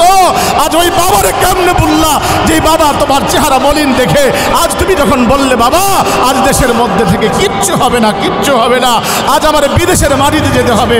ওই বাবা নিজের গোয়ালের শেষ ভরসা টুকুন, সেই গাভী টুকুন বিক্রি করে, যে গাভীর মাধ্যমে সংসার চালাইতো, যে গাভীর মাধ্যমে সংসারের প্রতিদিন দুধ বিক্রি করে সংসারটা পরিচালনা করত, ওই বাবা গোয়ালের সেই গাভীটা সকালবেলায় রশিটা ধরে বাজারে নিয়ে বিক্রি করা দিয়া, বিচার টাকা তোমারে কইরা বিমানে উঠা দিয়া, যে বাবা নাকি তোমারে আজ এমনি স্বাবলম্বী করেছে, আজ বিদেশ যাওয়ার পরে কপাল পোড়া তুমি সেই বাবারে বললা, তুমি আজ নিজের বাবা বানাইলা শ্বশুরকে। আমি তোমার মতো এমন কপাল পোড়া জগতে একটাও দেখি না। একবার খেয়াল করা দেখো ওই মায়ের কথা, একবার খেয়াল করা দেখো ওই বাবার কথা। আজ ওই বাবাকেই তুমি তোমার বাবাকে পকেট খরচ দিতে চাও না, পকেট খরচ দিতে গেলে হিসাব করে তুমি টাকাটা দাও। ওই মাকে তুমি মায়ের পকেট খরচ দিতে চাও না, মাকে তুমি হিসাব করে টাকাটা দাও। আর দোস্ত তুমি শোনো, ওই মা আর বাবা সেটা তার নিজের জন্য খরচ করে না। তুমি যত টাকা মাসিক তাদেরকে দাও, তুমি লক্ষ্য করে দেখো তোমার সন্তানের পিছনেই সেই ক্ষয় করে, তোমার সন্তানের পিছনেই সেই ব্যয় করা। আরে কলিজার মধ্যে আগুন ধরে গেছে ওই বাবাদের, যে বাবাদের সন্তানদের সাথে এমন আচরণ যারা প্রাপ্ত হয়েছে। আমি বলি নাও জোয়ান আমার বন্ধু, আমার ভাই, আমি তোমাদেরকে বইলা যাই, যৌবনের তারুণ্যায় পড়ে আজ রক্ত গরম বিদায়, মা বাবার সাথে এভাবে অসৎ আচরণ করো না, মা বাবার সাথে খারাপ আচরণ করো না। ওই মা বাবা তোমার জীবনের মধ্যে আজ উন্নতির এক মূল গোড়া। ওই মা বাবা যদি আজ না থাকতো, ওই মা বাবা যদি আজ না হতো, আজ তুমি করে এমনিভাবে ওসি হতা না, আজ তুমি ডিসি হতা না, আজ তুমি ডাক্তার হতা না, আজ তুমি ইঞ্জিনিয়ার হতা না, আজ তুমি এই জমিনের বুকে এমনি করে তুমি কোটিপতি হতা না, এই জমিনের বুকে আজকে উকিল হতা না, ব্যারিস্টার হতা না, এই জমিনের বুকে আজ মেম্বার হতা না, চেয়ারম্যান হতা না। আজ মূল হলো তোমার মা বাবা। আজ মা বাবাকে তুমি ভুললা দোস্ত। আমি এই জন্য তোমাদেরকে বইলা যাই দোস্ত, বারবার করে সব জায়গায় আমি একটা কথাই বলি, দোস্ত ওই মা বাবারে কষ্ট দিস না, ওই মা বাবার প্রতি খরচ করো, যতটুকু তোমার প্রয়োজন মা বাবার তার চাইতে অধিকতর দাও। অধিকতর দিলে দিবেন তিনি কে? একটু মহাব্বতে বলেন নাকি? আল্লাহ দিবেন, আল্লাহ দিবেন। কারণ মা বাবা খুশি তো রাসূলুল্লাহ বলেছেন যে তোমার আল্লাহ খুশি। আরে দোস্ত, পৃথিবীর বুকে এমন কথা আসে নাই, এমন কথা আমরা কখনোই কোরআন হাদিসে পাই নাই। তোমার শ্বশুর খুশি তো তোমার আল্লাহ খুশি, তোমার শাশুড়ি খুশি তো তোমার আল্লাহ খুশি, তোমার দয়াল বাবা খুশি তো তোমার আল্লাহ খুশি, তোমার শিক্ষক খুশি তো তোমার আল্লাহ খুশি, তোমার ওস্তাদ খুশি তো তোমার আল্লাহ খুশি। বরঞ্চ এই কথা কোরআন হাদিসের মধ্যে আমরা পেয়েছি, সরাসরি রাসূলুল্লাহ বলেছেন রিজার রাব্বি ফি রিজাল ওয়ালিদি ওয়া সাখাতার রাব্বি ফি সাখাতিল ওয়ালিদি। আরে তোমার মা বাবা অসন্তুষ্ট তো তোমার আল্লাহ অসন্তুষ্ট, তোমার মা বাবা অসন্তুষ্ট তো তোমার আল্লাহ অসন্তুষ্ট, তোমার মা বাবা সন্তুষ্ট তো তোমার আল্লাহ সন্তুষ্ট। জোরে কোন সুবহানাল্লাহ। আল্লাহর নবী বিশ্ব নবী রাহমাতাল লিল আলামিনের কাছে একজন সাহাবী আসলেন। সাহাবী এসে বলতে লাগলেন, ইয়া রাসূলুল্লাহ, ইয়া হাবিবাল্লাহ, ওগো নবীজি, আমার তো যুদ্ধের ময়দানে যেতে বড় মনে চায়। কারণটুকুন হলো শহীদের তো বড় মর্যাদা। আপনি তো বলেছেন, কারণ আল্লাহ পাক রব্বুল আলামিন বলেছেন, ওয়ালা তাকুলু লিমান ইউকতালু ফি সাবিলিল্লাহি আমওয়াত বাল আহইয়াউ ওয়ালাকিন লা তাশউরুন। আল্লাহ পাক অন্যত্রে বলেন, ওয়ালা তাহসাবান্নাল্লাযীনা কুতিলু ফি সাবিলিল্লাহি আমওয়াত বাল আহইয়াউন ইনদা রাব্বিহিম ইরযাকুন। আল্লাহর পথে যারা শহীদ হয় তাদেরকে তোমরা মৃত বলো না, তারা আপন প্রভুর কাছে জীবিত। তোমরা তা উপলব্ধি করতে পারো না। অন্য আয়াতে বলেন, ও দুনিয়ার মানুষেরা, তোমরা তার আল্লাহর কাছে, তারা আল্লাহর পথে যারা নিহত হয় তাদেরকে তোমরা মৃত বলো না, তারা আপন প্রভুর কাছে জীবিত। তাদেরকে আমার আল্লাহ রিজিক প্রদান করেন। আমার বন্ধুরা, আমার ভাইরা, আল্লাহর নবী জন্য বলেন, যখন একজন শহীদ তার জমিনের বুকে রক্তের ফোঁটাটুকুন পড়ে, ওই মুহূর্তে সঙ্গে সঙ্গে আমার আল্লাহ তার রূহটাকে একটা পাখির ভিতরে পড়ে দেন। ওই পাখি এমনি করে জান্নাতে যেথায় মনে চায় সেটায় যায়, যা মনে চায় তা খায়। জোরে কন্যা সুবহানাল্লাহ। ওগো নবীজি, আমার বড় শহীদ হতে মনে চায়, নবী গো একটু অনুমতি দেন না। আল্লাহর নবী বলেন, ও সাহাবী, সমস্যা কোথায় বলো। নবীর সাহাবী এবার ডেকে ডেকে বলতে লাগলেন, ইয়া রাসূলুল্লাহ, ওগো নবীজি, আমার সমস্যা একটা জায়গায়, আমার ঘরের ভিতরে। ওগো নবীজি, আমার মা আছে অসুস্থ। আল্লাহর নবী এবার ডেকে ডেকে বলেন, সাহাবী রে, যুদ্ধের ময়দানে যেতে হবে না, যাও মায়ের খেদমত করো, আমার আল্লাহ জিহাদের সব তোমার আমলনামায় লিখে দিবে। আমার বন্ধুরা, আমার ভাইরা, আপনারা জানেন এই দুনিয়ার জমিনে এক প্রসিদ্ধ ঘটনা, যার নাম হলো ওয়াইস আল কারনী। ওয়াইস আল কারনী এমন একজন মানুষ ছিলেন, আল্লাহর নবীর কাছে ইয়ামান থেকে চিঠি লিখলেন, ইয়া রাসূলুল্লাহ, ইয়া হাবিবাল্লাহ, নবী গো, আমাকে আপনাকে দেখার বড় শখ। কারণ আমি শুনেছি আপনাকে যেই ব্যক্তি চর্মচক্ষু দেখার দেখবে, ওই ব্যক্তির উপরে জাহান্নামের আগুন হারাম হয়ে যাবে। ওগো নবীজি, আমি আপনাকে দেখে আপনার সাহাবী হতে চাই। আল্লাহর নবী এবার বলতে লাগলেন, ও ওয়াইস আল কারনী, বলো সমস্যা কোথায়। বলে, ইয়া রাসূলুল্লাহ, ঘরে আমার বৃদ্ধা মা আছে। বলে, তোমার বৃদ্ধা মা যদি থেকে থাকে তাহলে মায়ের কাছেই থাকো, মায়ের খেদমত করো, মাকে তুষ্ট করো। আমার হযরত ওমর ইবনুল খাত্তাব রাদিয়াল্লাহু তাআলা আনহু, তিনি আবার ইয়ামান থেকে কাফেলা আসে, পাগলের মতো দৌড়া যে খবর নেন ওয়াইস আল কারনী নামক ব্যক্তিরা আসছে কিনা। হঠাৎ করে এক কাফেলার মধ্যে দেখতে পেলেন ওয়াইস আল কারনী নামক ওই ব্যক্তিটা এসেছে, হযরত ওমরের মতো মানুষ। এবার তার কাছে গেলেন, যাওয়ার পরে হাত দুটো সালাম দিলেন, হাত দুটো ধরলেন। হাত দুটো ধরার পরে এবার বলতে লাগলেন, ও ভাই, বলো তুমি আমার জন্য রহমতের দোয়া করবে কিনা। ওয়াইস আল কারনী আবার বলতে লাগলেন, ও ইসলামের দ্বিতীয় নম্বর খলিফা ওমর, আপনি এমন কথা আমাকে বলছেন, আমাকে রহমতের দোয়া করতে বলছেন, ঘটনা কি আমাকে একটু খুলে বলুন। কারণ আপনার মর্যাদা এত পরিমাণ বেশি আমার আল্লাহ বাড়িয়ে দিয়েছেন। রাসূলুল্লাহ যার ব্যাপারে বলেছেন, লাউ কানা বাদি নাবিয়্যান লাকানা ওমর, আমার পরে যদি কেউ নবী হয় এই ওমরের নবী হতো। জোরে কন্যা সুবহানাল্লাহ। নবীজি এই কথা বলেছেন। ও দুনিয়ার মানুষেরা, তোমরা শোনো, ওমর ইবনুল ওমর ফিল জান্নাত, ওমর তো সে একজন জান্নাতি মানুষ। এতটুকুই না, আল্লাহর নবী বিশ্ব নবী রাহমাতাল লিল আলামিন মেরাজের রজনীতে যার জান্নাতটা বালাখানাটুকুন দেখে এসেছেন, সে ওমর ইবনুল খাত্তাব তো এমন একজন মানুষ। হযরত আয়েশা সিদ্দিকা রাদিয়াল্লাহু তাআলা আনহা চন্দ্রিমার রজনীর মধ্যে নবীজির পাশে বসে বসে আসমানের তারকাগুলো গুনছিলেন। ঠিক ওই মুহূর্তের মধ্যে আল্লাহর নবী বিশ্ব নবী রাহমাতাল লিল আলামিন হযরত আয়েশাকে ডেকে ডেকে বলেন, আয়েশা রে, তুমি এবার যে আসমানের ওই তারকাগুলো দেখছো, তুমি জানো নি আমার উম্মতের মধ্যে এমন একটা মানুষ আছে যার আমল নামার ভিতরে এত কতগুলো নেক আছে। ঠিক ওই মুহূর্তের মধ্যে হযরতে আয়েশা বলতে লাগলেন, নবী গো, সে কে? সে বুঝি আমার বাবা আবু বকর নাকি? আল্লাহর নবী ডেকে ডেকে বলেন, না রে আয়েশা, সে তোমার বাবা আবু বকর নয়। তুমি ভাবছো যার কথা সে নয়, বরঞ্চ তুমি জেনে রেখো সে কে জানোনি? সে হলো আমার সাহাবী ওমর। একটু চিৎকার মেরে করেন না সুবহানাল্লাহ। আমার সাহাবী ওমর। ও ওয়াইস আল কারনী, ওয়াইস আল কারনী, তুমি আমার জন্য রহমতের দোয়া করো। যখন হযরত ওমর এই কথা বললেন, তিনি বলতে লাগলেন, আপনি আমার কাছে রহমতের দোয়া চাচ্ছেন, ঘটনাটা কি? কি হয়েছে? বলে, রাসূলুল্লাহ বলেছে তোমার হাত ধরে তোমার কাছে যেন রহমতের দোয়া চাই।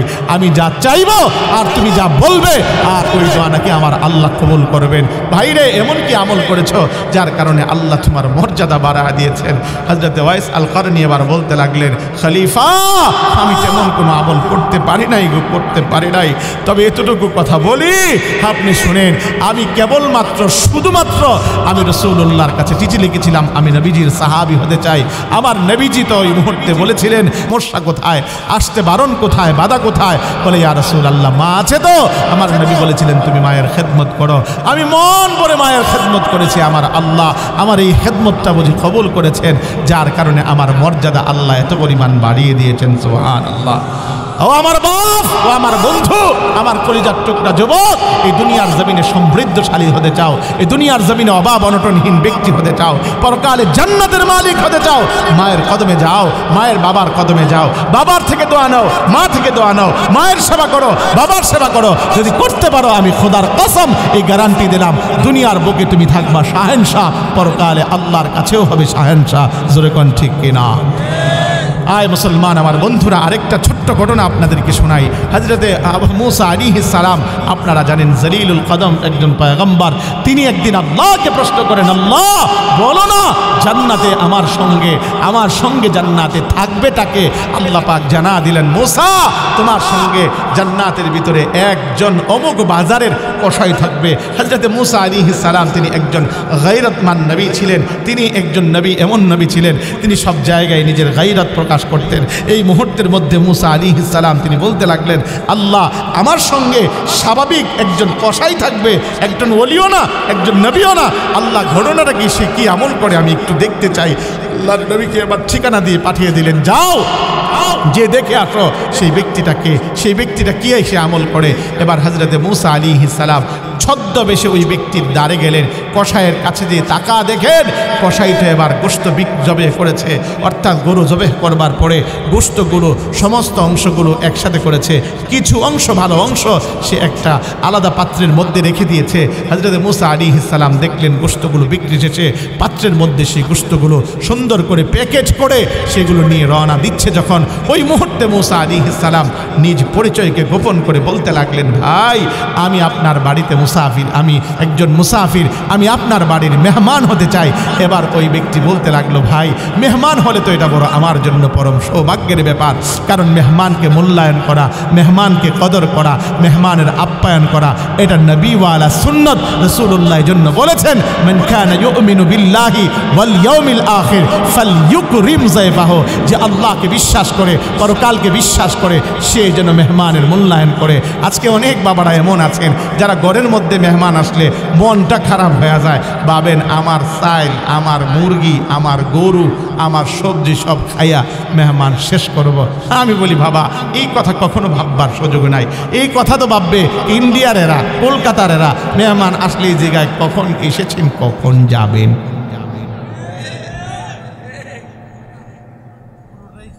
বিশ্বাস করেন নি? আমি তো অনেক ওয়াজ করেছি কলকাতায়, মেদিনীপুরে, মুর্শিদাবাদে, তারপরে আপনার দক্ষিণ বরগুনায়, তারপরে আপনার আসামে। হায় রে মাশাআল্লাহ, বদনাম বলা ঠিক না, তারপরে বলছি এই জন্য আপনারা তো অনেকেই শুধুমাত্র এই কথায় কথায় শোনেন কিন্তু বাস্তবিক দেখেন না। আমরা যখন যাইতাম আলহামদুলিল্লাহ প্রত্যেক জায়গা তো বাংলাদেশে যেখানেই ঘুরি মানুষগুলো বড় মেহমান নওয়াজি, এটা পাম দেওয়ার জন্য বলতেছি না, বাস্তব কথা। আমাদের বাঙালিরা অন্তত পক্ষে কিছু বুঝুক আর না বুঝুক, অন্তত পক্ষে আলেমরা আমাদের মর্যাদা করে, মান দেয়, তারা মহব্বত করে, যথেষ্ট পরিমাণ ঘরের উত্তম খাবারটা প্রেজেন্ট করে। কিন্তু তাদের অবস্থা হলো এমন যে তারা ওই পরিবেশটাই তারা, সেই সিচুয়েশনটাই নাই, ওই পরিবেশটাই তাদের নাই। তাদের এই কালচার হলো যে মেহমান এলে তারা তত একটা খুশি হতে পারে না, জিজ্ঞাসা করে কখন এসেছেন, কখন যাবেন, পুরোটাই কি খাবেন। আমার বন্ধুরা মাছ বাজারে বিক্রি করে মনে করেন আমরা তো মাশাআল্লাহ এক পিস মাছ আনি, কিন্তু কলকাতার সিস্টেম হলো এদের যতটুকু প্রয়োজন, যত টুকরার প্রয়োজন, যত সদস্য আছে অতটুকু পরিমাণ ক্রয় করবে। তবে আপনাদের কাছে বলি, মন খারাপ করেন না, মেহমান আসলে খুশি হবেন, কারণ মেহমান আপনার রিজিক খেতে এসে না, মেহমান আসে তার রিজিক খাওয়ার জন্য। আল্লাহর রসুল বলেছেন আর রিজক মাকসুম, প্রত্যেকের রিজিক, প্রত্যেকের খানা এটা আল্লাহর তরফ থেকে বন্টিত। যেহেতু বন্টিত, অতএব এটা আপনারটা খায় না, তার রিজিক সেই খায়। জোরে কোন ঠিক কিনা? আমার আল্লাহ বলেন ওয়া মা মিন দাব্বাতিন ফিল আরদ ইল্লা আলাল্লাহি রিজকুহা। ও দুনিয়ার মানুষেরা, তোমরা শোনো, প্রত্যেকটা প্রাণীর জন্য আল্লাহ পাক খাবারের ব্যবস্থা করেছেন, তাদের রিজিকের ব্যবস্থা করেছেন। একজন জঙ্গলের ভিতরে একটা যে পিপিলিকা থাকে, তার রিজিকের মালিক তিনি কে? এজন্য আমার আল্লাহর নাম রাজ্জাক। যদি আপনার এই রাজ্জাক যদি মেহমানদারিতে, আপনার মেহমানদারি করতে যে আপনার ভিতরে বখালত আসে, কৃপণতা আসে, মনে রাখবেন আপনি কেমন যেন আল্লাহর সিফাতি নাম রাজ্জাকের অবজ্ঞা করছেন, অবহেলা করছেন। এজন্য আপনাদের কাছে অনুরোধ করব, আজ থেকে মেহমান আসলে নাখোশ হয়ে মন থেকে মেহমানদারি করতে রাজি আছেন কারা? ইনশাআল্লাহ আল্লাহ কবুল করুক। জোরে বলেন আমিন, আরো জোরে বলেন না আমিন। আমার বন্ধুরা, আমার ভাইরা, আমি আপনাদেরকে যে কথাটা শোনাচ্ছিলাম, পয়গম্বর মুসা আলাইহিস সালাম তিনি আবার যখন ডাকি মেহমানকে বলছিলেন, মেহমান, পয়গম্বর মুসা আলাইহিস সালাম যখন মুসা ওই কসাইকে বলছিলেন, ভাই আমি আপনার বাড়ির মেহমান হতে চাই, বলে ওয়েলকাম, কোনো অসুবিধা নাই, চলেন আমার বাড়িতে, এটা তো আমার জন্য পরম সৌভাগ্য। বাড়িতে রওনা দিলেন। আমার বন্ধুরা, যখন বাড়িতে রওনা দিলেন, ঠিক ওই মুহূর্তের মধ্যে বাড়িতে পৌঁছলেন। পৌঁছবার পরে সন্তান ডাকে কসাইকে, কিন্তু সে সাড়া দেয় না, স্ত্রী ডাকে তার স্বামীকে, সাড়া দেয় না। সোজা চলে গেলেন একজনের করে, তাকা দেখেন বৃদ্ধা এক মহিলা, উঠালেন, হাত মুখ ধৌত করালেন, সুন্দর করে নিজ হস্তে গোশতটা রান্না করলেন। গোশতটা রান্না শেষে এবার পরিশেষে নিজ হস্তে এসে ওই মহিলার মুখের মধ্যে লোকমা তুলে দিচ্ছেন। যখনই লোকমা তুলে দিচ্ছেন, মুখটা মুছে দিলেন। এবার মহিলা এবার বলতেছে, বাবা একটা কাজ করো, আমার চেহারাটাকে কেবলামুখী করো, কেবলামুখী করো। ঠিক ওই অবস্থায় যখন কেবলামুখী তার চেহারাকে করে দিল, হাতটাকে বাড়ালো। নওজোয়ান একটু খেয়াল করো, হাতটা বাড়িয়ে সঙ্গে সঙ্গে দোয়া করছে, আল্লাহ আমার যে সন্তান আমারে খেদমত করে, আমারে ভালোবাসে, আমারে মোহাব্বত করে, আল্লাহ তোমার কাছে ফরিয়াদ জানাই, আল্লাহ এই দুনিয়ার জমিনে আমার সন্তান যতদিন বেঁচে থাকবে ততদিন তারে কোনো অভাব সুখেই রাখবা, কিন্তু পরকালে তারে কি দিবা? আল্লাহ তোমার কাছে ফরিয়াদ জানাই, আল্লাহ পরকালে তো তারে জান্নাত দিবাই, আমি তার উপরে সন্তুষ্ট। আরেকটা দোয়া বিশেষভাবে তোমার কাছে করছি, সাধারণ জান্নাত দিও না আল্লাহ, আমার সন্তানটাকে তুমি এমন জান্নাতি বানায়ো, সে যেন এই জামানার নবী পয়গম্বর মুসা আলাইহিস সালামের সাথে জান্নাতে থাকে, এমন জান্নাতি হিসাবে কবুল করা নিয়জরে কোন সুবহানাল্লাহ। এই কথাটুকুন বলতে দেরি হযরত মুসা আলাইহিস সালাম তিনি এবার ওই লোকটাকে এবার ডাক দিয়ে বলে, ও ভাই একটু আসো না আমার বুকে আসো, একটু আসো না আমার বুকে আসো, একটু তোমার সঙ্গে আমি একটু কথা বলতে চাই। বলে বলো, তোমার মা যেই দোয়াটুকুন করেছে ওই দোয়াটা, প্রথম দোয়াটা কতটুকু কার্যকর? বলে ভাই জানেন না কে আপনি? আমি জানি না, তবে আমার মা যেই দোয়াটুকুন করেছে, আল্লাহ আমার সচ্ছলতার জিন্দেগি যেন দেয়, আমি এই পর্যন্ত আমার দোকানে বেচা বিক্রি হোক আর না হোক কোনোদিন আমি অভাবে পড়ি নাই, আমি আলহামদুলিল্লাহ স্বচ্ছতার সাথে চলছি। আর দ্বিতীয় নাম্বার দোয়া, আর দ্বিতীয় নাম্বার দোয়ার বেলায় তোমাকে আমার বলতে হবে না, তুমি আজ যার সামনে দাঁড়িয়ে আছো সেই হলো এই জামানার পয়গম্বর মুসা। জেনে রেখো ভাই, আমার আল্লাহ তোমার দ্বিতীয় দোয়াও কবুল করেছেন, শুধু কবুলই করে নাই, আমার আল্লাহ তোমার এই ঠিকানা দিয়ে পাঠিয়েছেন তোমার সাথে সাক্ষাৎ করার জন্য। কাজী আমি এই জামানার পয়গম্বর মুসা, আসো আমার বুকে আসো, জোরে কোন সুবহানাল্লাহ। আমার বন্ধুরা, আমার ভাইয়ারা, এজন্য অনুরোধ জানাই, মা বাবাকে অবজ্ঞা করবেন না, মা বাবাকে অবহেলা করবেন না, মা বাবার সাথে অসৎ আচরণ করবেন না, মা বাবাকে সদাচরণ করবেন। যদি মা বাবার সাথে ভালো আচরণ করতে পারেন, মা বাবার সাথে যদি ভালো আচরণ করতে পারেন, হাকিমুল উম্মত মুজাদ্দিদ মিল্লাত আশরাফ আলী থানভী রাহমাতুল্লাহি আলাইহি তিনি বলেন, দুনিয়ার মানুষ মা বাবার খিদমত করে যে আল্লাহ তারে পুরস্কার দেন 5টা, সেই পুরস্কারগুলো শুনতে রাজি আছেন? কার হাতটা ওঠেন আবার ইনশাআল্লাহ। হাকিমুল উম্মত মুজাদ্দিদ মিল্লাত শাহ আশরাফ আলী থানভী রাহমাতুল্লাহি আলাইহি তিনি বলেন, ও দুনিয়ার মানুষেরা, যে ব্যক্তি নাকি পিতা মাতার খেদমত করে আমার আল্লাহ পুরস্কার কল্পে আমার আল্লাহ তারে পাঁচটা জিনিস দান করেন। প্রথম নাম্বার, আমার আল্লাহ পুরস্কার কল্পে আমার আল্লাহ তার হায়াতের মধ্যে বারাকা দান করেন, তাকে দীর্ঘ হায়াত তাকে নসিব করেন।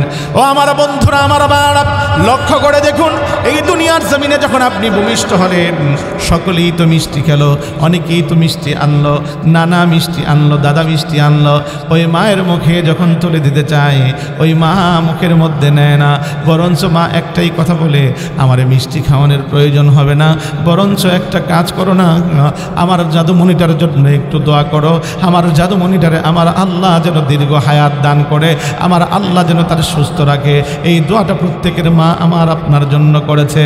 ও মুসলমান, প্রতিটা মুহূর্তের মধ্যে মা আর বাবা আমার আপনার জন্য এমন দোয়া করে যাতে করে সার্বক্ষণিক আমি আপনি লম্বা হায়াত পাই, আমি আপনি লম্বা হায়াত পাই, লম্বা জীবন বাঁচতে পারি। এই জন্যই আমার আল্লাহ মা বাবার যে খেদমত করে ওই সন্তানটার হায়াতের মধ্যে বরকত দান করে, তার দীর্ঘ হায়াত দান করে। জোরে কন্যা সুবহানাল্লাহ। ও মুসলমান, আমরা দেখি, এখনো পর্যন্ত দেখি, সেই দেখাটুকুন হলো আমরা তো মসজিদের ইমাম, আমাদের কাছে অনেকে দোয়ার জন্য আসে, সন্তানরা মা বাবার জন্য দোয়ার জন্য আসে, এসে বলে, হুজুর আমার বাবা ক্যান্সারে আক্রান্ত, আমার বাবা কিডনির রোগে আক্রান্ত, আমার বাবা স্ট্রোকে আইসিইউতে ভর্তি আছে, হুজুর দোয়া তো করবেন আমার বাবার যদি আল্লাহ হায়াত থাকে, হায়াত যেন দেয়, না থাকলে যেন ইমানের সাথে কবুল করে নেয়। কিন্তু আমরা লক্ষ্য করে দেখেছি, এই জগতে যত বাবারা এসেছে, যত মায়েরা আমাদের কাছে দোয়া চেয়েছে, আমাদের অবস্থা, তাদের অবস্থা এমন শুনেছি, এসে সর্বপ্রথম জানে নির্ঘাত সন্তান বাঁচবে না, সন্তানের অবস্থা এমন, আইসিইউতে ভর্তি, সন্তান কিডনির রোগে আক্রান্ত, তার কিডনির শেষ স্টেপে চলে গিয়েছে, ক্যান্সারে এমন জটিল অবস্থা, সে বাঁচবে না, ডাক্তার বলেছে বাঁচবে না, কিন্তু আমাদের কাছে এসে দোয়া করে, হুজুর দোয়া চাই, হুজুর একটু আল্লাহর কাছে হাতটা উঠা দোয়া করেন, এই দোয়াটুকুন আমার সন্তানের জন্য করেন, আল্লাহ যেন আমার হায়াতটা, কারণ আমি তো এই দুনিয়ার জমিনে অনেক দিন খেয়েছি, অনেক পড়েছি, দীর্ঘ হায়াত বেঁধেছি, আল্লাহ যেন আমার অবশিষ্ট হায়াতটা আমার সন্তানটারে হলেও দিয়ে আল্লাহ যেন আমার হায়াতটা আমার সন্তানটারে দীর্ঘজীবী করে। আরে এটাই হলো মা বাবার দোয়া। এই মা বাবা সারা জীবন তোমার আমার জন্য এভাবে করে দোয়া করে। আর এই সন্তানের জন্য, সন্তান যত বড় অসুস্থ হোক না কেন, সন্তানের জন্য দিনকে রাত, দিনকে রাত পরিশ্রম করে যেই লোকটা, সেটা হলো তোমার মা বাবা। আরে এমন ঘটনা আমরা এমনও দেখেছি সমাজের ভিতরে, আহারে যেই মুহূর্তে নাকি সবাই দূর দূর করে তাড়িয়ে দিয়েছে, করোনাকালীন সময়ে আমাদের অনেক শিক্ষা আমরা পেয়েছি। আরে করোনা যখন আক্রান্ত হয়েছে, এমনি করে বিবি চলে গিয়েছে, সন্তানরা চলে গিয়েছে, সবাই চলে গিয়েছে, কিন্তু দুইটা মানুষ কখনো যায় নাই, তারা হলো তোমার আমার মা আর তোমার আমার বাবা। এরে দোস্ত, এজন্য আমি বলতে চাই, মা বাবার যারা খেদমত করে তাদেরকে আমার আল্লাহ দীর্ঘ হায়াত দান করে। জোরে কোন সুবহানাল্লাহ। হাকিমুল উম্মত মুজাদ্দিদ মিল্লাত আশরাফ আলী থানভী রাহমাতুল্লাহি আলাইহি তিনি ডেকে ডেকে বলেন, দুনিয়ার মানুষেরা তোমরা শোনো, মা বাবার খেদমত করে যে আমার আল্লাহ রাব্বুল আলামিন তাকে কঠিন কঠিন বিপদ থেকে তাকে রক্ষা করেন। একটু জোরে বলেন না সুবহানাল্লাহ। কারণ হলো এই দুনিয়ার জমিনে বিপদে পড়লে পৃথিবীর কারো কাছে খবর না গেলে একজনের মাধ্যমে একজনের কাছে অটোমেটিক খবর যায়, তিনি হলেন মা। জোরে কোন ঠিক কিনা? আপনি যত বড় বিপদের মধ্যে পড়েন না কেন, ঘরের বিবির পাশে আপনি সাহিত্য সন্তানের সাথে চলেন, কিন্তু মা এমনি করে গ্রামের ভিতরে থাকে, অন্য এলাকায় থাকে, অথবা শহরে বাইরে বাসায় আছে। ওই মুহূর্তের মধ্যে সকালবেলায় সর্বপ্রথম রিংটা আসবে, কিরে বাবা রাত্রেবেলা তো আমি স্বপ্নে ভালো দেখি নাই, এরে বাবা কোনো দুর্ঘটনা হলো কিনা, কোনো বিপদে পড়লি কিনা, আমি তো রাত্রে ঘুমাইতে পারি নাই, সারা রাত আমি ছটফট করেছি, বিছানার কাঁধ থেকে ও কাঁধ হয়েছি, ওরে বাবা আমি জানতে চাই কোনো বিপদে পড়লে কিনা। আপনি দেখবেন লক্ষ্য করে, ওই মা কিন্তু কেবল একমাত্র মনের খবরটুকুন বলতে পারে, বাবা ওই মনের খবরটুকুন বলতে পারে, কারণ হৃদ্ধতার এমন বহির প্রকাশ মা বাবার মধ্যে আমার আল্লাহ দান করেছেন, এমন নেটওয়ার্ক দান করেছেন, পৃথিবীর অন্য জনের সাথে এই নেটওয়ার্ক স্থাপন করে নাই। জোরে জোরে বলেন ঠিক কিনা? এজন্য যখন নাকি আপনি ঘর থেকে বের হন, বিপদ আপনার সম্মুখীন হয়, ঠিক ওই অবস্থার ভিতরে আমার আল্লাহ রাব্বুল আলামিন ঘরের মধ্যে বসে, যেই দোয়ার মধ্যে যায় নামাজের মধ্যে বসে ওই মা হাতটা আমার আল্লাহর কাছে বাড়ায়, রব্বুল আলামিন সন্তান বের হয়েছে ব্যবসার কাজে, সন্তান বের হয়েছে কর্ম করার জন্য, আল্লাহ বিপদ থেকে তারে উদ্ধার করিও।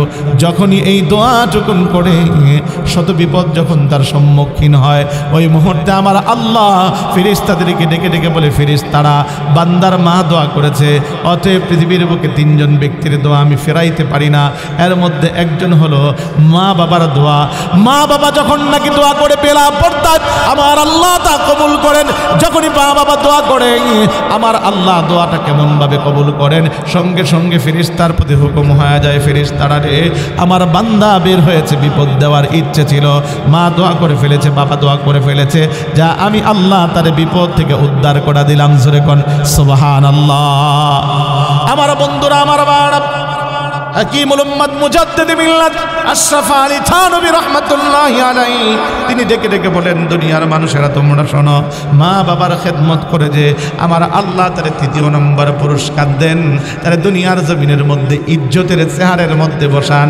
আপনি ভাবতে পারেন ইজ্জতের চেয়ার বলতে, আপনি এই কথা ভেবে নেন যে ইজ্জতের চেয়ার বলতে ক্ষমতায় সমাসীন হইয়া অনেক বড় এক নেতৃত্বের আসন পাওয়া। আমি বলি না, এই দুনিয়ার জমিনে অনেক অর্থশালী হওয়া ইজ্জতের চেয়ার আমি বলি না, কারণ যতদিন পর্যন্ত আপনার ক্ষমতা আছে ততদিন পর্যন্ত আপনার মূল্যায়ন আছে, ক্ষমতা শেষ তখন কুত্তায়ও তারে জিগায় না। জোরে কোন ঠিক কিনা, কথা কোন ঠিক কিনা। আজকে 5ই আগস্টের আগে এলাকার কত হোমরা সোমরা আসিল, কত নেতা আসিল, কত ব্যক্তি আসিল, জোরে কোন। এই সমস্ত মানুষগুলো যদি এলাকা দিয়ে এখন এসে হেঁটে যায়, তখন দেখবেন এলাকার কেউ জিগাইব না, অথচ এই মানুষগুলোই আগে সালাম দিতে। জোরে কোন ঠিক কিনা। ও মুসলমান, এজন্য বলি ইজ্জতের চেয়ার বলতে ওটাকেই বোঝায়। মা বাবার দোয়ার মাধ্যমে যে চেয়ারটুকুনো হয়, সে বড়লোক নয়, সে টাকাওয়ালা নয়, ক্ষমতাওয়ালা নয়, কিন্তু আমার আল্লাহ সমাজের ভিতরে তার ইজ্জত এত পরিমাণ দিয়েছেন যে ইজ্জতের কারণে সে কখনো তার এই ইজ্জতের চেয়ার সরে না। সেই হলো প্রকৃতপক্ষে ইজ্জতওয়ালা। জোরে কোন ঠিক কিনা। এই দুনিয়ার জমিনে টাকার সাপ আসল সাপ না। ও মিয়া, আপনি ভাবছেন টাকাওয়ালা হলেই কেবলমাত্র সাপ হয়, আর ওই সাপ জীবনের সর্বদাই ওই সাপের চিহ্ন থাকে। আমি বলি না, এটা ভুল তত্ত্ব, ভুল কথা, বরঞ্চ ভুল কথা এটা। কারণ হলো টাকা যতদিন আছে মানুষ আপনাকে সাহেব সাহেব ডাকবে, টাকা যেদিন থাকবে না সেদিন আপনাকে মানুষ জিজ্ঞাসাও করবে না। জোরে বলেন ঠিক কিনা। এমন অনেক মানুষ আছে যাদেরকে মূল্যায়ন করে, যাদেরকে কদর করে সমাজের মানুষ, দেখলে ভক্তির সাথে সালাম দেয়। ঘটনা মূলত যে দেখেন, ওই ব্যক্তি তার মা বাবাকে মূল্যায়ন করেছে, খেদমত করেছে, সে গরিব হলেও মানুষ তার মহাব্বত করে তার ইজ্জত দেয়। এমন সমাজে লোক আছে না নাই? একটু জোরে বলেন, আছে না নাই? আছে। এজন্য বলি ইজ্জতের চেয়ার আমার আল্লাহ তারে দান করে। চতুর্থ নাম্বার, হ্যাঁ, মা বাবার খেদমত করে যে হাকিমুল উম্মত মুজাদ্দিদ মিল্লাত আশরাফ আলী থানভী রাহমাতুল্লাহি আলাইহি তিনি বলেন, দুনিয়ার মানুষেরা আমার আল্লাহ রাব্বুল আলামিন তাকে বাইতুল্লাহ জিয়ারত করার নসিব তাকে দান করেন। কারণ যখন আপনারা দেখবেন আল্লাহর নবী বলেন, কেউ যদি একবার মা বাবার চেহারার দিকে তাকায়, মা বাবার চেহারার দিকে তাকানোর কারণে আল্লাহ পাক রব্বুল আলামিন তাকে হজ্জে মাবরুর নসিব করেন। যখন নাকি হজ্জে মাবরুর নসিব করেন, আমার আল্লাহ রব্বুল আলামিন বারবার যখন বারবার মা বাবার চেহারার দিকে তাকায়, বারবার হজ্জে মাবরুর তাকে নসিব করেন। ফেরেশতারা আমার আল্লাহর কাছে দোয়া করে, রব্বুল আলামিন বান্দা আপনার বারবার হজ্জে মাবরুরের সওয়াব পাচ্ছে, আল্লাহ আপনি কি পারেন না আপনার বান্দাটাকে প্র্যাকটিক্যালি হজ করাতে? ওই ব্যক্তির টাকা নাই, পয়সা নাই, কিন্তু মা বাবার বাধ্যগত সন্তান, যার কারণে আমার আল্লাহ রব্বুল আলামিন ওই ব্যক্তিটাকে সামর্থ্য না থাকা সত্ত্বেও আমার আল্লাহ তার বাইতুল্লাহর মুসাফির হিসাবে কবুল করেন। জোরে জোরে বলেন না সুবহানাল্লাহ। এজন্য দেখবেন সমাজের মধ্যে কোটিপতি কিন্তু বাইতুল্লাহ যাওয়ার তৌফিক হয় না, ক্ষমতাসীন বাইতুল্লাহ যাওয়ার তৌফিক হয় না, কিন্তু এলাকার গরিব মানুষটা, যে ব্যক্তি নাকি মনে করেন আপনার দিন মজুর ছিল, কৃষক ছিল, কিন্তু বাইতুল্লাহ চলে গেছে, শোনা গেছে উমরায় চলে যাচ্ছে, কোত্থেকে গুনাহ ঘটনা যায় দেখবেন সে মা বাবার খেদমত করেছে মন ভরে থেকে। আমার বন্ধুরা, আমার ভাইরা, পঞ্চম নম্বর, যে ব্যক্তি মা বাবার খেদমত করে আমার আল্লাহ ইন্তেকালের আগে তার কালিমা নসিব করেন। জোরে কোন সুবহানাল্লাহ।